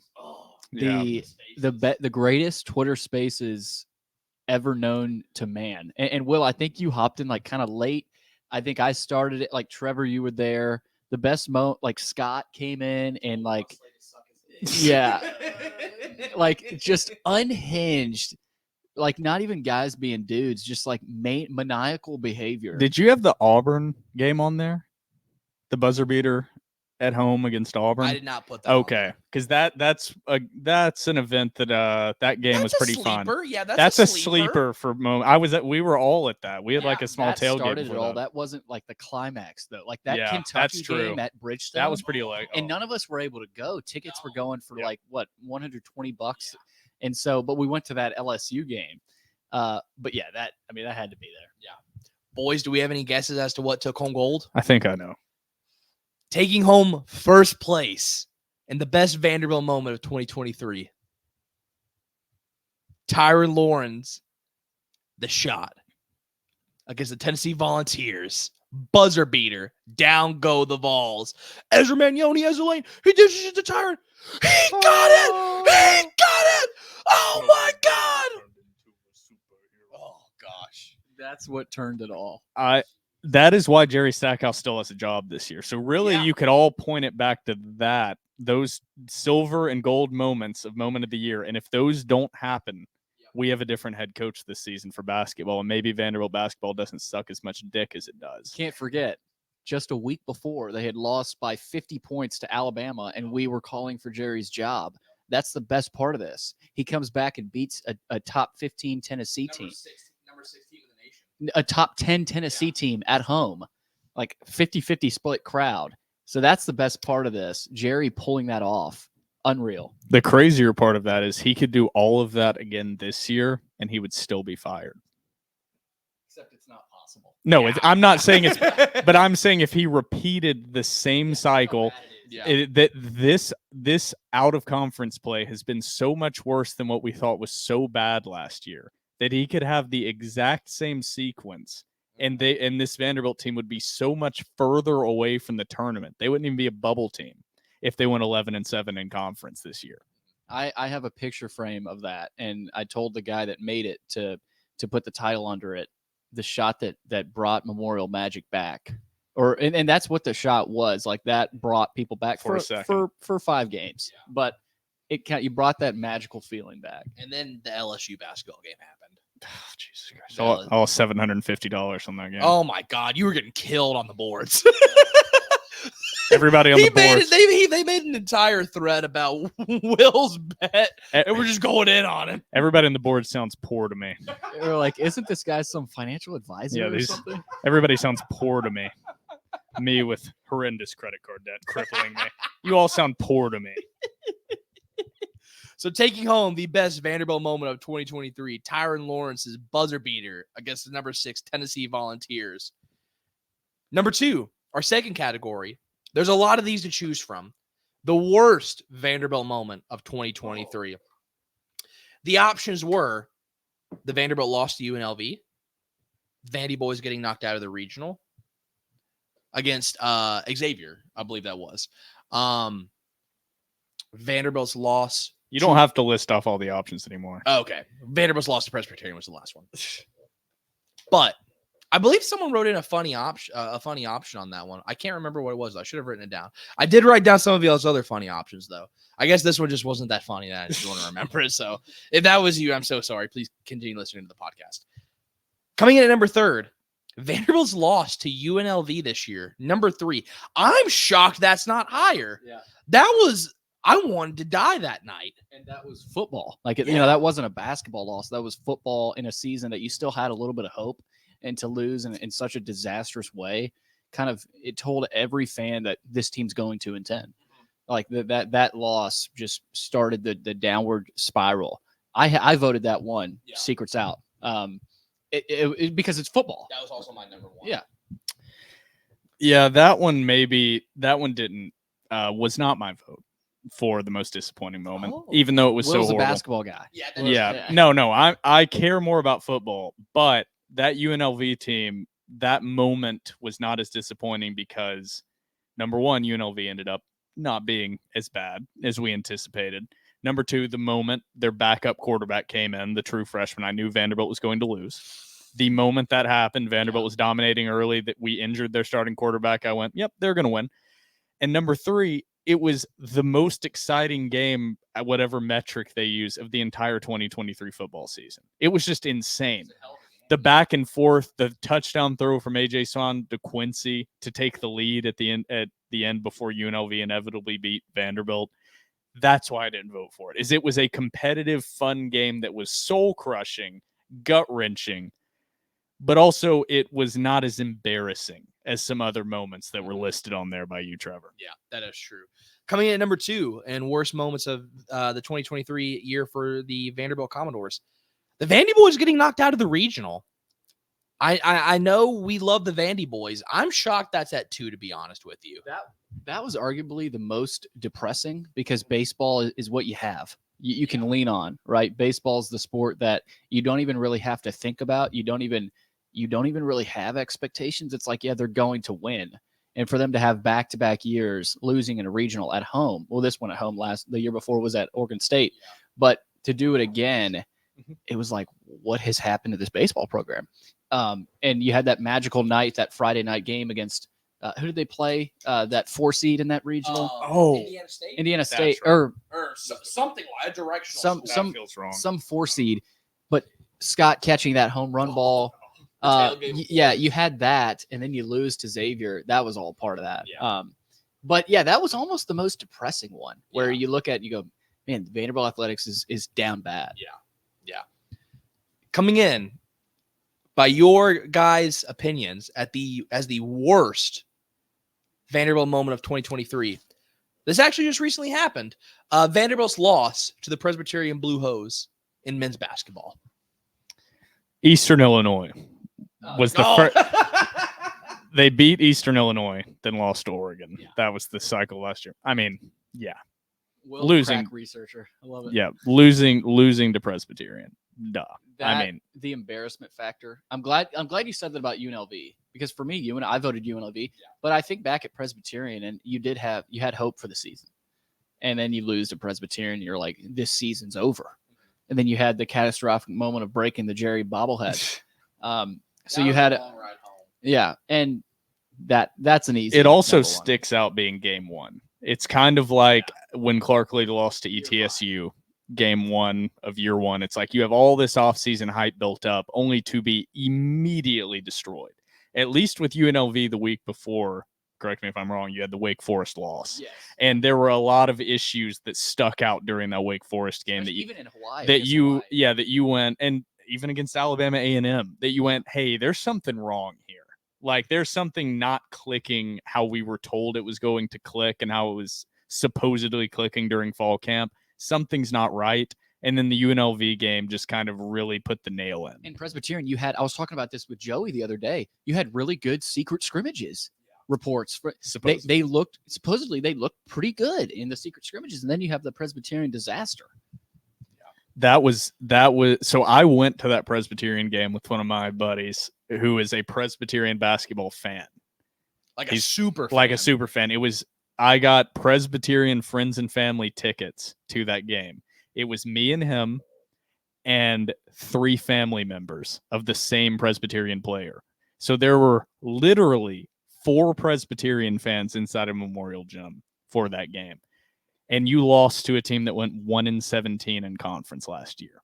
To open up a season where you constantly guaranteed the fan base as the head coach in Jerry Stackhouse that you had learned from your mistakes, that you were ready to take non-conference games seriously, that you were ready to turn over a new leaf, and you immediately come out, for lack of a better term, shit the bed in front of everyone. You had the opportunity to bring back. Memorial Magic was on the cusp of coming back early in the season. If you start out this year at 4-0, 5-0, that place was going to be rocking by game 6. You guys talked about it after the game because I had to watch. Y'all said if they won by 15 or 20, this would have been like, we should have won by 40. They should have won that game by 30 plus. They lose. What was the margin? That was a game that you look at, you go, they should have blown this team out. So that adds to it. Like, this shouldn't have been close. The fact they lost, that wasn't even up for debate. No. Yeah. That was like the only thing we said was the first 4 games of the season had to be wins. Yeah. I mean, we kind of glazed over it. Like, they're going to win the first 4 games this year. They've set up this schedule so it's probably the weakest out of conference schedule we've seen in the Jerry Stackhouse era. Maybe in the last decade or 20 years. According to him last night. Yeah, not according to them. Did you know, Billy, it's hard to win games in college basketball. Games. Especially with the 281st strength of schedule in the country. And they have a young team. Yeah. There's only 280 teams that have played an easier schedule. Only 280. And it's only year 5 for him. I mean, this is a young team. They've got to gain experience. None of that's on Jerry Stackhouse. A young team excuse every year. Young team is an excuse every year. Every single season. They're young. Yeah. You've got to gain experience. Shots just aren't falling. They're just not falling. No. The other team, the other teams are just shooting the lights out of the ball. They're shooting 36% from three. That's unheard of. Who shoots 36% from the 3-point line? That one, I don't know what her full username is, but that one Lisa lady on Twitter that is like a big Jerry Stackhouse fan, and she tweeted, Karen. Oh, Karen. Yeah, Karen. Karen runs. That's her name. Lisa. Where did I get Lisa from? I don't know. If you're a Lisa out there, I'm so sorry. But she tweeted, she's like, why does every team that plays Vanderbilt shoot the ball so well? And Jerry Stackhouse liked it. And we're like, Jerry. And then right underneath that is like a Scorpio tweet where he's like, Scorpios never forget. We only get more angry or something like that. I don't know. Jesus Christ. I hate that guy. It's also Jerry Stackhouse has this tendency, and you've seen it in recent press conferences, to be like, do you even know ball? Yeah. Do you even understand basketball? God forbid you you talk down to I Jerry played Stackhouse. 18 years in the NBA.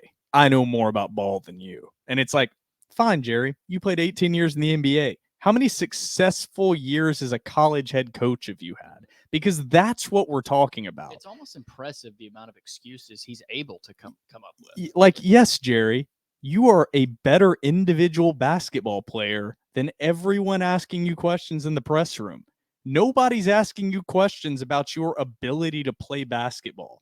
We're asking questions as to why have you not made an NCAA tournament in your first 4 seasons, and why in year 5 are you now 4-7 with a team that just shot 7% from the 3-point line?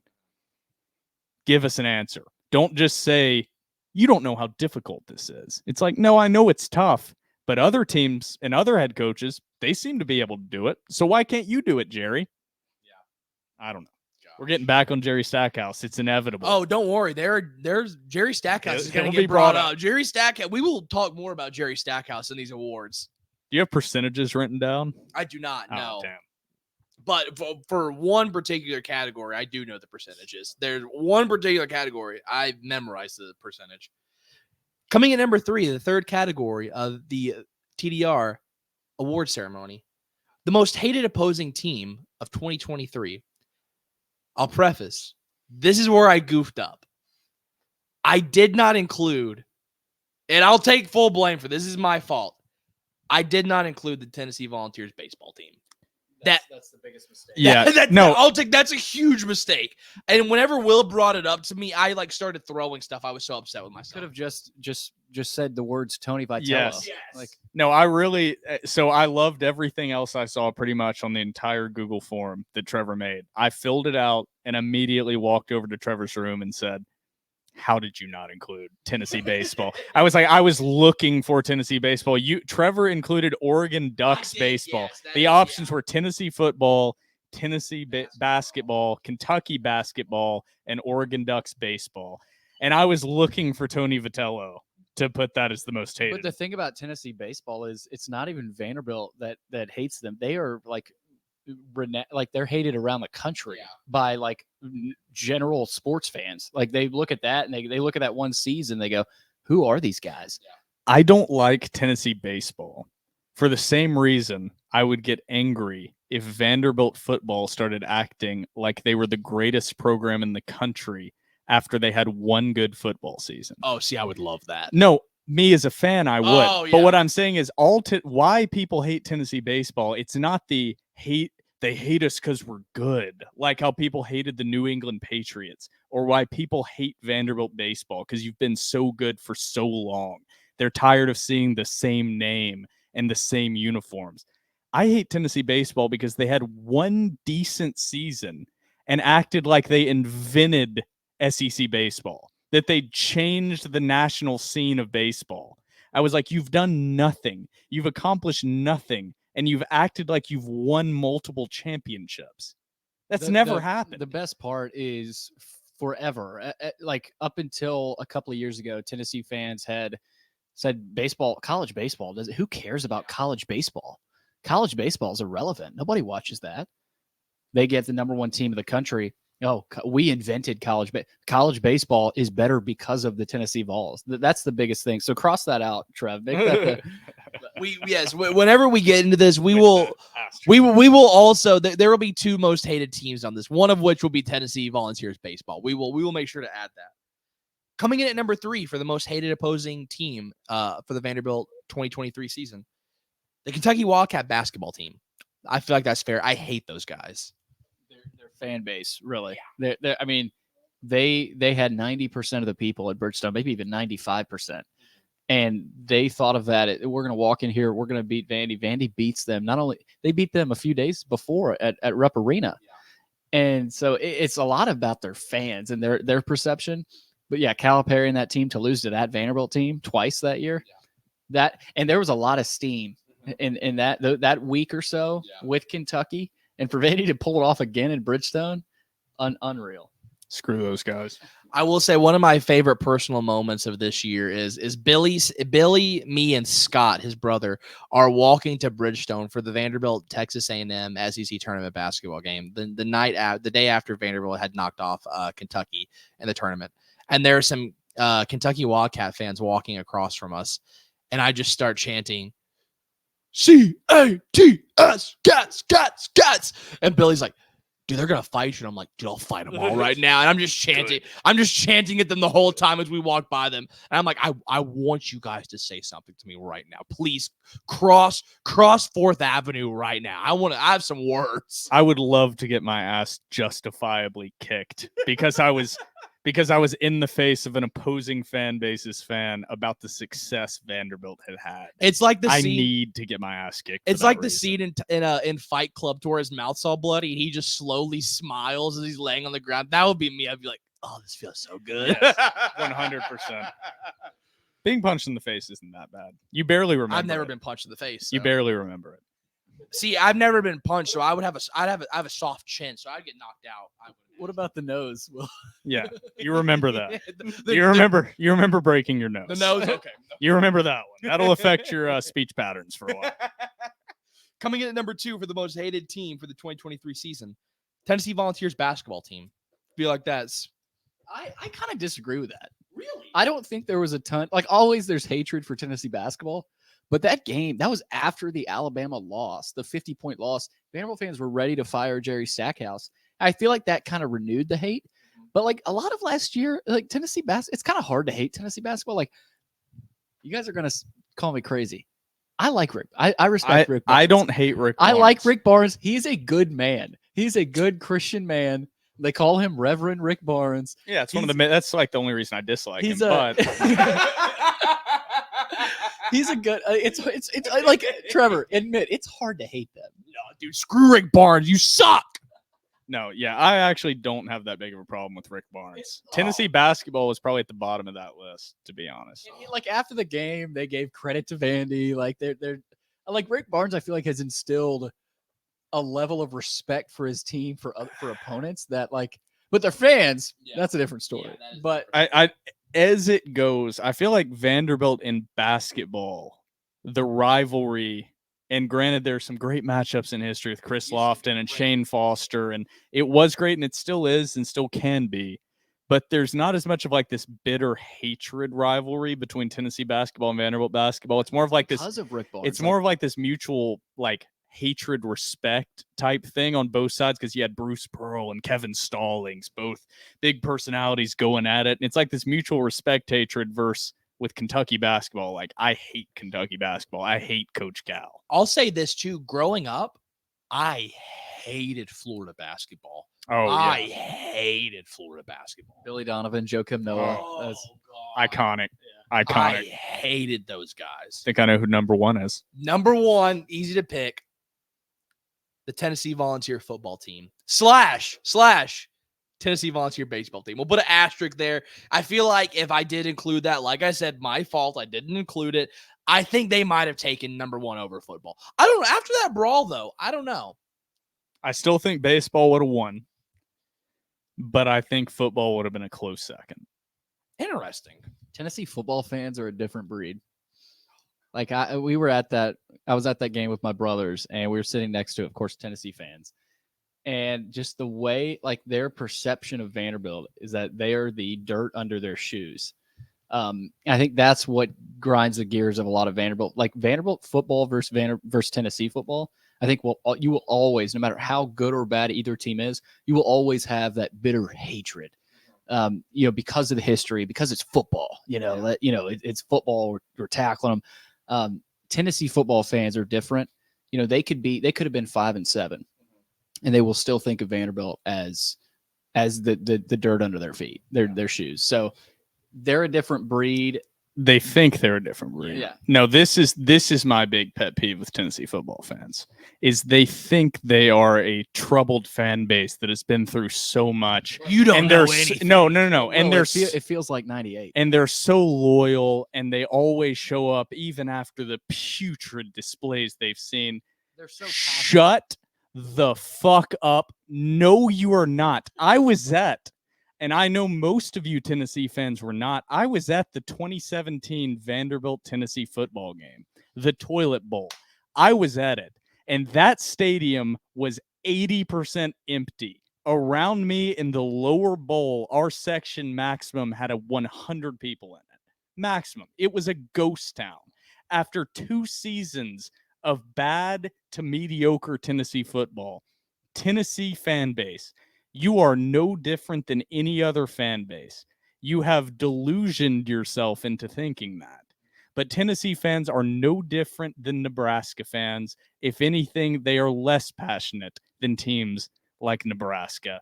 It is one of my big pet peeves. If in 20 years Tennessee has no winning football seasons for the next 20 years, Neyland Stadium will be empty, because they are no different than every other fan base, and they are self-delusioned into thinking that they have gone through all these trials and tribulations. They haven't. They're nothing. They're a sham, and their city is fucking garbage. Yes, I totally Knoxville sucks. Knoxville. It sucks. We should just give it to the Carolinas. Dude, it sucks. Why don't we just give it to North Carolina?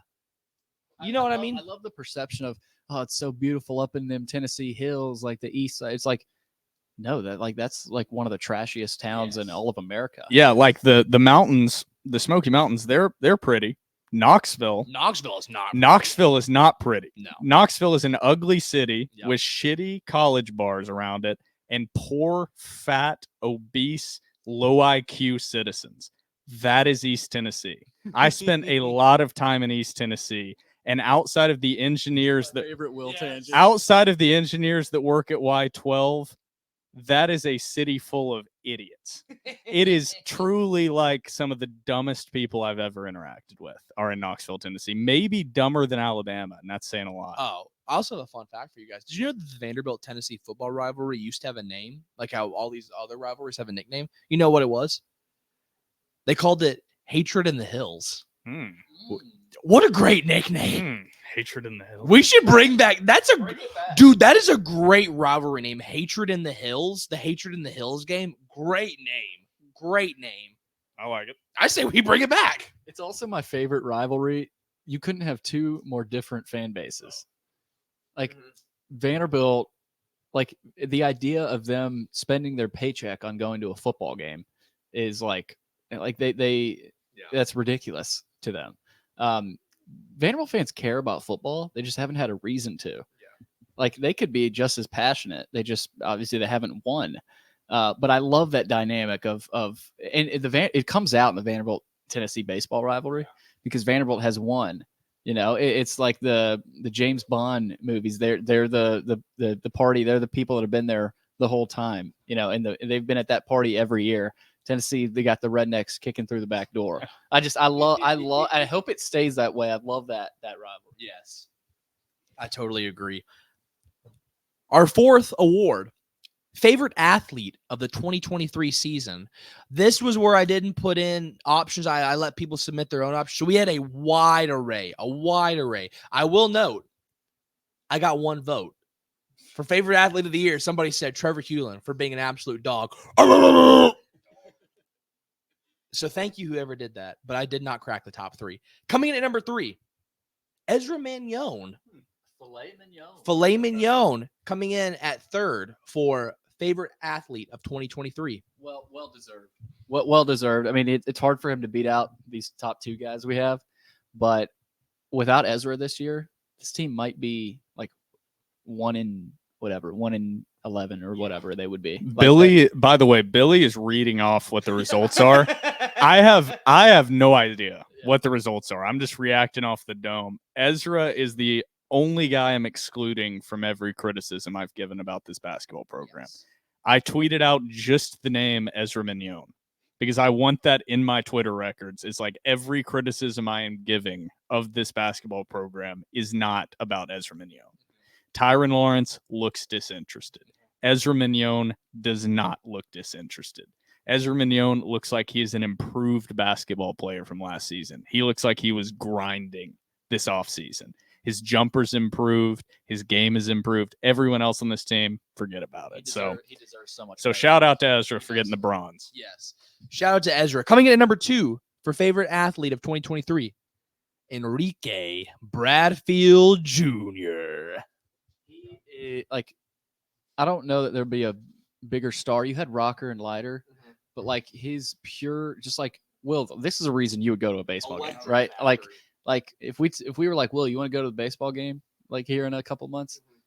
He's like, nope, Enrique's not. But like he's a reason. Like he is the reason that Vanderbilt has.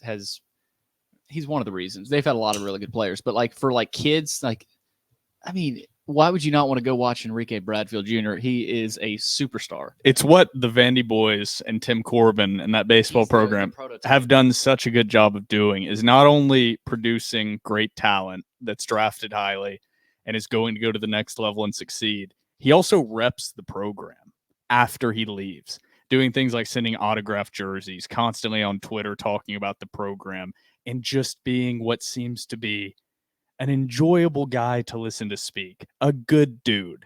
Like, I don't know any other way to put it. Like Enrique Bradfield, to me, I don't know him personally. He just seems like a good dude. Yeah. And that seems to be what the Vandy Boys program is. Yeah. Is we're going to be better than you, and we're also going to be better people than you. That's my favorite part incredible. about Tim Corbin in this program. Enrique Bradfield is a superstar, and they acknowledge that. They give him that platform. They let him be who he is, and they're not going to shy away. Just like, no one's more important. They have admitted that Enrique Bradfield is more important than most But they've players. also done a good job of bringing in guys that they elevate to that level that then have the self-awareness and team mentality to be like, but I'm actually not. But actually, it's about. But that's they've brought in the right type of character guys to thrust that responsibility on, like a Dansby Swanson during the national championship runs, like that kind of guy that's like, yeah, he knows he's the most talented guy. Everybody knows it. They give him the platform to be the most talented guy, but he also goes out there and doesn't act like his shit doesn't stink. I never heard a quote from Enrique Bradfield that was a me first type quote. And that's something in and of itself. You can go down the line. Enrique, Dansby, JJ, David Price, if you want to go that far back. Kumar, and somebody who, like, you want to talk about a dude who, like, knew he was better than everybody. Kumar Rocker knew he was better than everybody else. Everybody else in that diamond. And you never heard, like you said, you never ever heard of him. And then you see a guy that steps into the program that is super talented, that doesn't have the correct mindset. Christian Little. He's out of the program pretty quickly. Very talented guy, but did not fit that mold that is Vanderbilt baseball. Personality. Yep. You think of a guy like a Kyle Shermer, you think of him throwing passes. Enrique Bradfield, you think of him in the community, right? Everything outside of just baseball, like they amplify that with those players. So yeah, there's not going to be a ton of baseball. It also helps when you win. Yeah. That'll make a lot of things look a lot better. Exactly. Winning cures all. And I don't think this should be a shock to anybody. Coming in first place for favorite athlete of 2023, big number 1, football, CJ Taylor. Not shocking. Also, just that name, CJ Taylor. Oh, such a good name. Like, and the fact that he had offers from Tennessee last year. He had people poaching him this year. He loves Vanderbilt. He is you talk about Vanderbilt man. I know some people hate that, but he loves Vanderbilt. He wants to be here, and there's not enough you can say about him. Yeah. And he is a hell of a player. Yeah. He would start on every other Power 5 school. Yep. He is that good, and he loves the school, and he's a personality. He's a guy like you think of CJ Taylor. Yeah, he's a hell of a football player. Great dude. Played at Warren County. Like, you can't say enough about him. He stayed. That's number one. Yeah. Why he's up there is multiple times. Obviously, he's had a ton of offers to go elsewhere. Exactly. No. And then the turnover that wasn't a turnover, refusing to give the ball to the Tennessee staff during that game. I think that might have bumped him up a little bit higher. Is that moment combined with the fact he was on a horrible defense, a horrible football team, and the game against Ray Davis, and it was awesome. And he consistently went out there and gave it 110%. I mean, there were with that brace on. Yeah, there were a lot of guys on that defense that I would have said maybe they'd mailed it in. CJ Taylor was not one of those guys, so undoubtedly deserved the gold medal there. My boy, CJ Taylor. For our fifth category, favorite coach of 2023. This one is a little bit shocking. These results kind of were a little bit shocking. Coming in at number 3 for favorite coach of 2023, Vanderbilt head football coach Clark Lee at number 3. There are only so many options. I do think Clark has that. He bleeds black and gold. He loves Vanderbilt too. Obviously, it hasn't worked out. Let's face it. But I think there's a lot of people that know him. You know, he's a known commodity. He's not sexy, but he's Clark Lee. He played at Vanderbilt, went to NBA. There's kind of that deep-rooted kind of institutional, like, okay, he's a Vanderbilt guy, but it hasn't worked out. So that's why he's number 3. There's only so many options. Yeah. Coming in at number 2, this is a little bit shocking. For favorite coach of 2023, number 2, Jerry Stackhouse. Oh, I'm just kidding. It's Shea Ralph. I was looking at you like, no way. Also, too, Shea Ralph, like, I love, like, shout out to what the women's hoops are doing. That's a little bit of recency bias. Can we, like... Well, let's also say there's only so many options. Yeah. And she's actually coaching a program that is good right now. She's a hell of a coach. She's great, yeah. I mean, she knows what she's doing. This is year 3, and she's 11-1. They're going to make the tournament. So, hell of a job to you, Shea Ralph. Yep. I mean, heck of a coach, and this is still Vanderbilt. Vanderbilt women's basketball also has a great history and tradition. So, they've been able to uphold that. Yeah, absolutely. And this should be no surprise to anybody. Coming in as the favorite Vanderbilt coach for 2023, the GOAT, Timothy Corbin. Of course. I mean, there was no one else. It was always Tim. It was always Tim. We need Michael Martini. It was always Tim Corbin. But yeah, you can't say anything else. I mean, there go the balloons. And hey, shout out to you, Tim Corbin. We love you, coach. Our 6th category. This should be no surprise to anybody. Most hated coach for Vanderbilt for the year 2023. So there were people only voted, I included, of course, Jerry, Tim, Clark, Shea Ralph, Darren Ambrose, who is the soccer coach. Only 2 people got voted.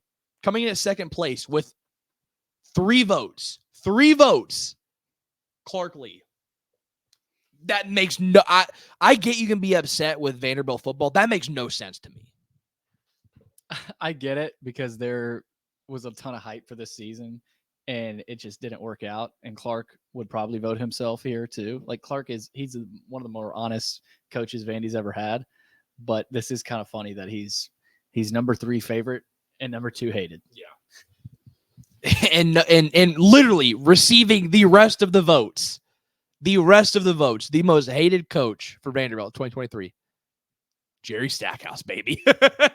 I mean, yeah. Yeah. The fact that he received all of the votes but 3 is honestly kind of impressive. Yeah, like 99% of the votes universally. I don't even know how maybe people clicked on the wrong answer with Clark Lee. I don't even know how at this point you choose anyone You else. could take out the year 2023. You could argue history. Yeah. Like the amount of middle fingers he's given to the fan base.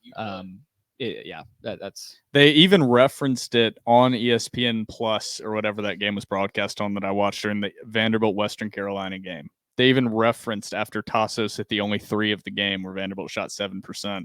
They referenced that was like 100 or something games in a row that Vanderbilt had hit a three. And the color commentator said, correct me if I'm wrong. I think it was only up until a few years ago that Vanderbilt had the longest streak in NCAA history of consecutive three-pointers made since the implementation of the three-point line, tied with like Princeton up until a few years back. That was crazy, wasn't it? But go root for baseball. Yeah, I was thinking, And it had to come against Tennessee. It had too. to come against That's Tennessee, another and one. then it wasn't just that; it was the comments after of like, "Who cares? People don't actually care." It's like, shut the fuck up, Jerry. Hey, well, speaking of Jerry Stackhouse comments, our 7th category is favorite Jerry Stackhouse quote of 2023. Coming in at 3rd place for favorite Jerry Stackhouse quote of 2023. This is a benevolent dictatorship. Only number 3. Only number 3, the benevolent dictator quote. That's a hell of a sign if that's number 3. There are so many Stackhouse quotes, but that one, like after that loss, to say that this is a benevolent dictatorship, it felt like an SNL skit of like how like wild can you get? Gosh.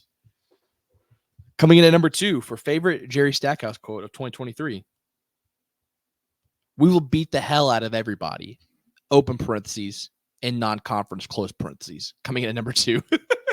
But that was just sort of a joke and off the cuff comment. Yes, like, Just an off the cuff comment that media members are clinging that you to. guys are going to run with, and you can. And he said he would stand by it, so Jerry stands by it. Yes. Number 2. Coming in at number 1, of course. Coming in at number 1, favorite Jerry Stackhouse quote of 2023. Don't listen to these clowns. It's beguilement of the highest order. They only listen to the media that chooses to side with the 5.8% of Vanderbilt Nation that is so divisive. Hashtag anchor down. Favorite Jerry Stackhouse quote of 2023 by the people. The beguilement. You can't forget the clown emojis. Yep. You got to remember the clown The emojis. 5.8%. Oh, talk about something people have ran with. Oh my gosh. That's an off-the-cuff I love comment. Axel's the one that proud 5.8 percenter. Is That's that HMD. HMD? Yep, Oh my HMD. gosh. Proud 5.8%er, brother. Now, our 8th category. Favorite Vanderbilt Twitter personality. It's a big one. This is the one I think people care about. We actually have a tie for number 3. I tallied the votes. I crunched the data. I put it into SPSS. Coming in at number 3, tied.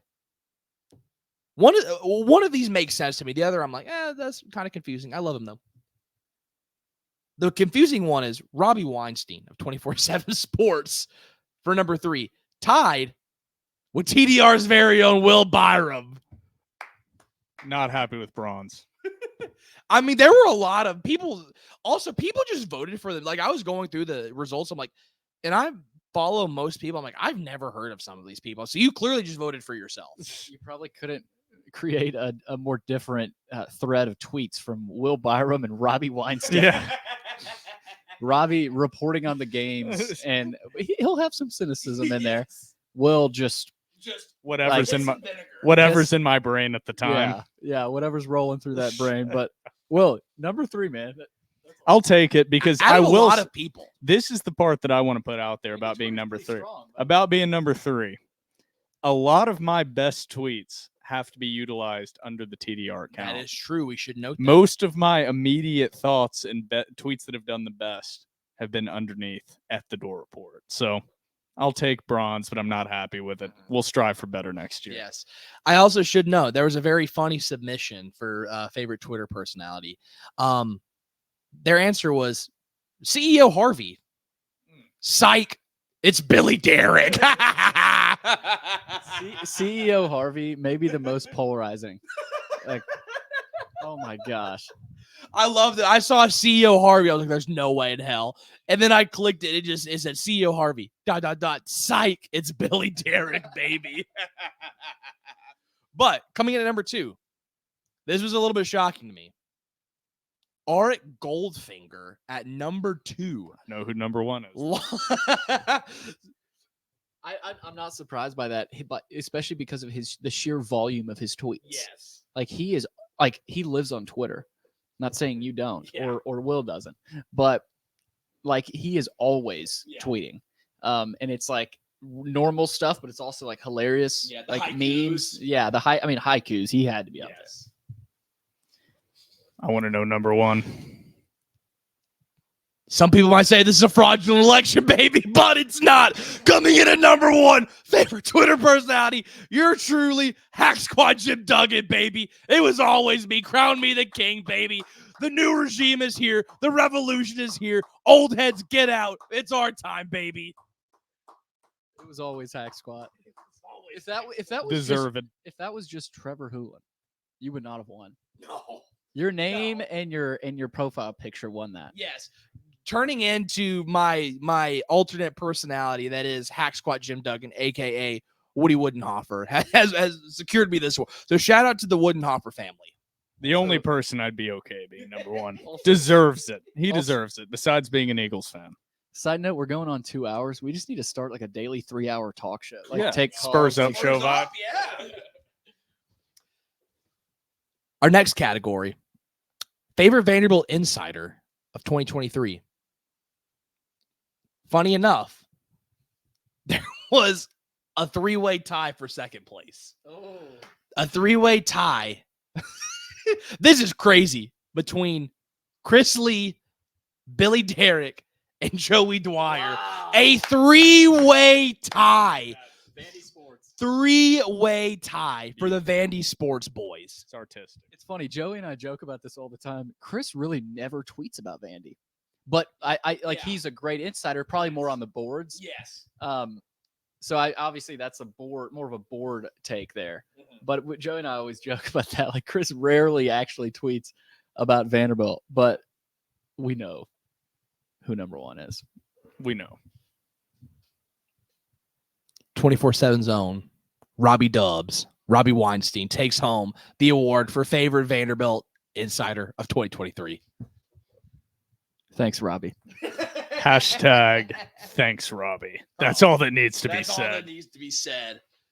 Our next category, favorite team uniform of 2023. So this is not individual uniform. This is the team that had the best set of uniforms.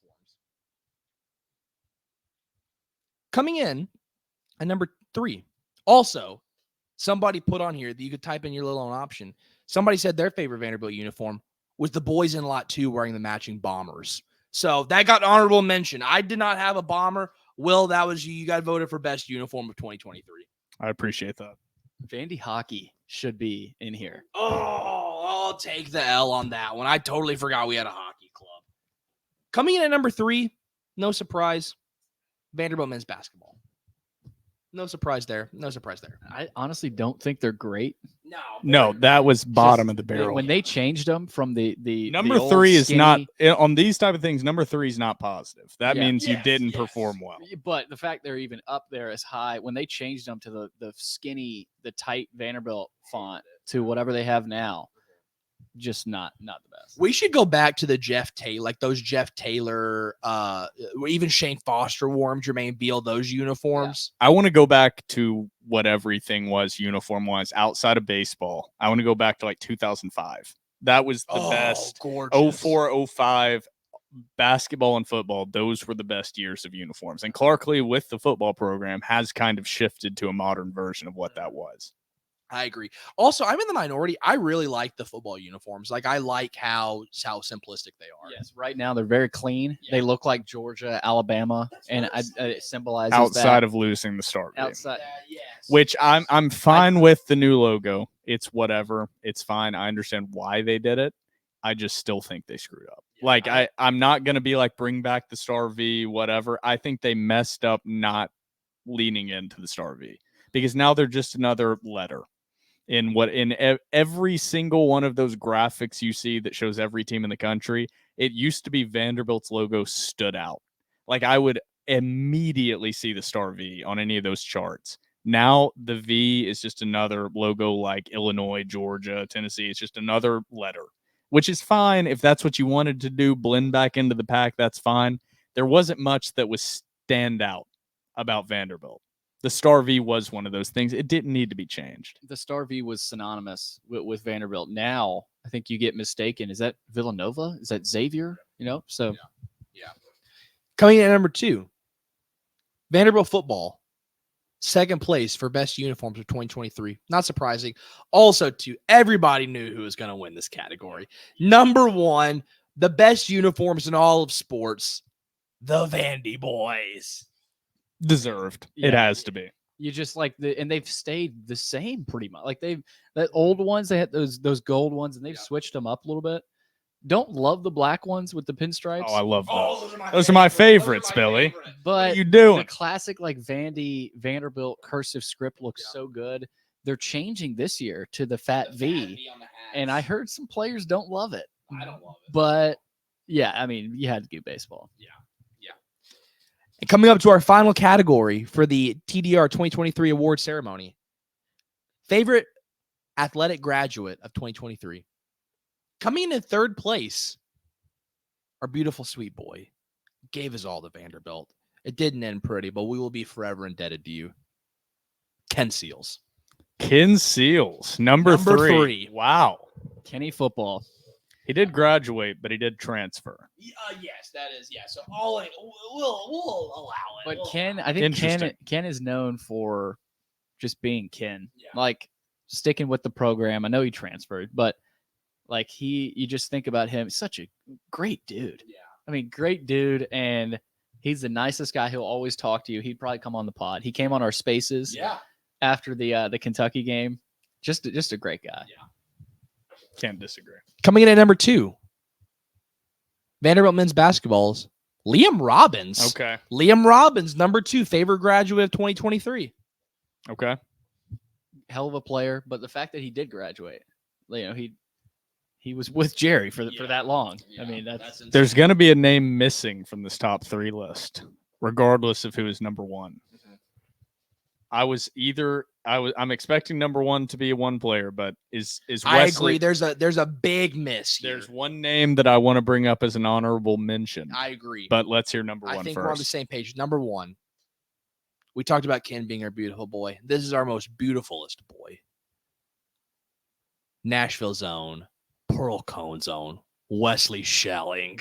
Okay, that's who I thought was going to be missed from this list. Oh, And no. he finished Wesley number Schelling 1. has Okay. been voted by the people. We are a long snapper podcast. Wesley Schelling Hard has hat been and voted lunch by bail. the people. So Enrique Bradfield Didn't won. make the top 4. He won favorite Vanderbilt athlete of 2023. Yeah. But he didn't even finish in the top 3 of graduates. He was number 4. because you think of graduate and you just think of the man he is. Yeah. Like the gentleman scholar athlete. Wesley's a gentleman scholar athlete. What a guy. Oh, what I a mean, nice guy. Nice. dude. Stop by the baseball tailgate. You can't say enough about Wesley. Hell of a long snapper. Probably going to be in the NFL.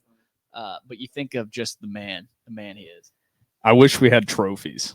Maybe Oh next my year, gosh, if the next year we need to get sponsors trophies. come rolling in, we'll get trophies for these 10 awards. But Wesley Schelling deserves it. That's really who I was about to have a whole rant about how he should have been on there, Who but do you I don't think even. was number 1 going to be? Do you think I thought it was going to be EJ? Enrique. Yeah. Yeah, I thought since he won player or second in player of the year and didn't even finish, I just assumed it would be Enrique. So I'm Honestly, kind of shocked. Wesley ran away with it. Like he Deserves it. ran away with it. I voted for Wesley. I also voted for Wesley. I think I did too. So I can't disagree with it. Wesley Schelling takes home the 2023 TDR Award. Will we just call that the TDR MVP of 2023? We could. That he might be the We'll- TDR MVP. Wesley, you are the first TDR annual MVP. The 2023 MVP long snapper, Wesley Schelling. Damn, Trevor. Good job. I mean, shout out to you people. We had over, I think it was something crazy, like over 300 responses. Hell yeah. Shout out to everybody that submitted your responses. Thank you so much for tuning in to episode 253 of TDR. Shout out to Billy Derrick for joining this extremely long episode. Good luck uploading this. Yeah, this editing is going to be a hell of a time. Thank you to everybody for listening out there. This has been episode 253 of The Door Report, powered by Corey Perkins of Parks Realty.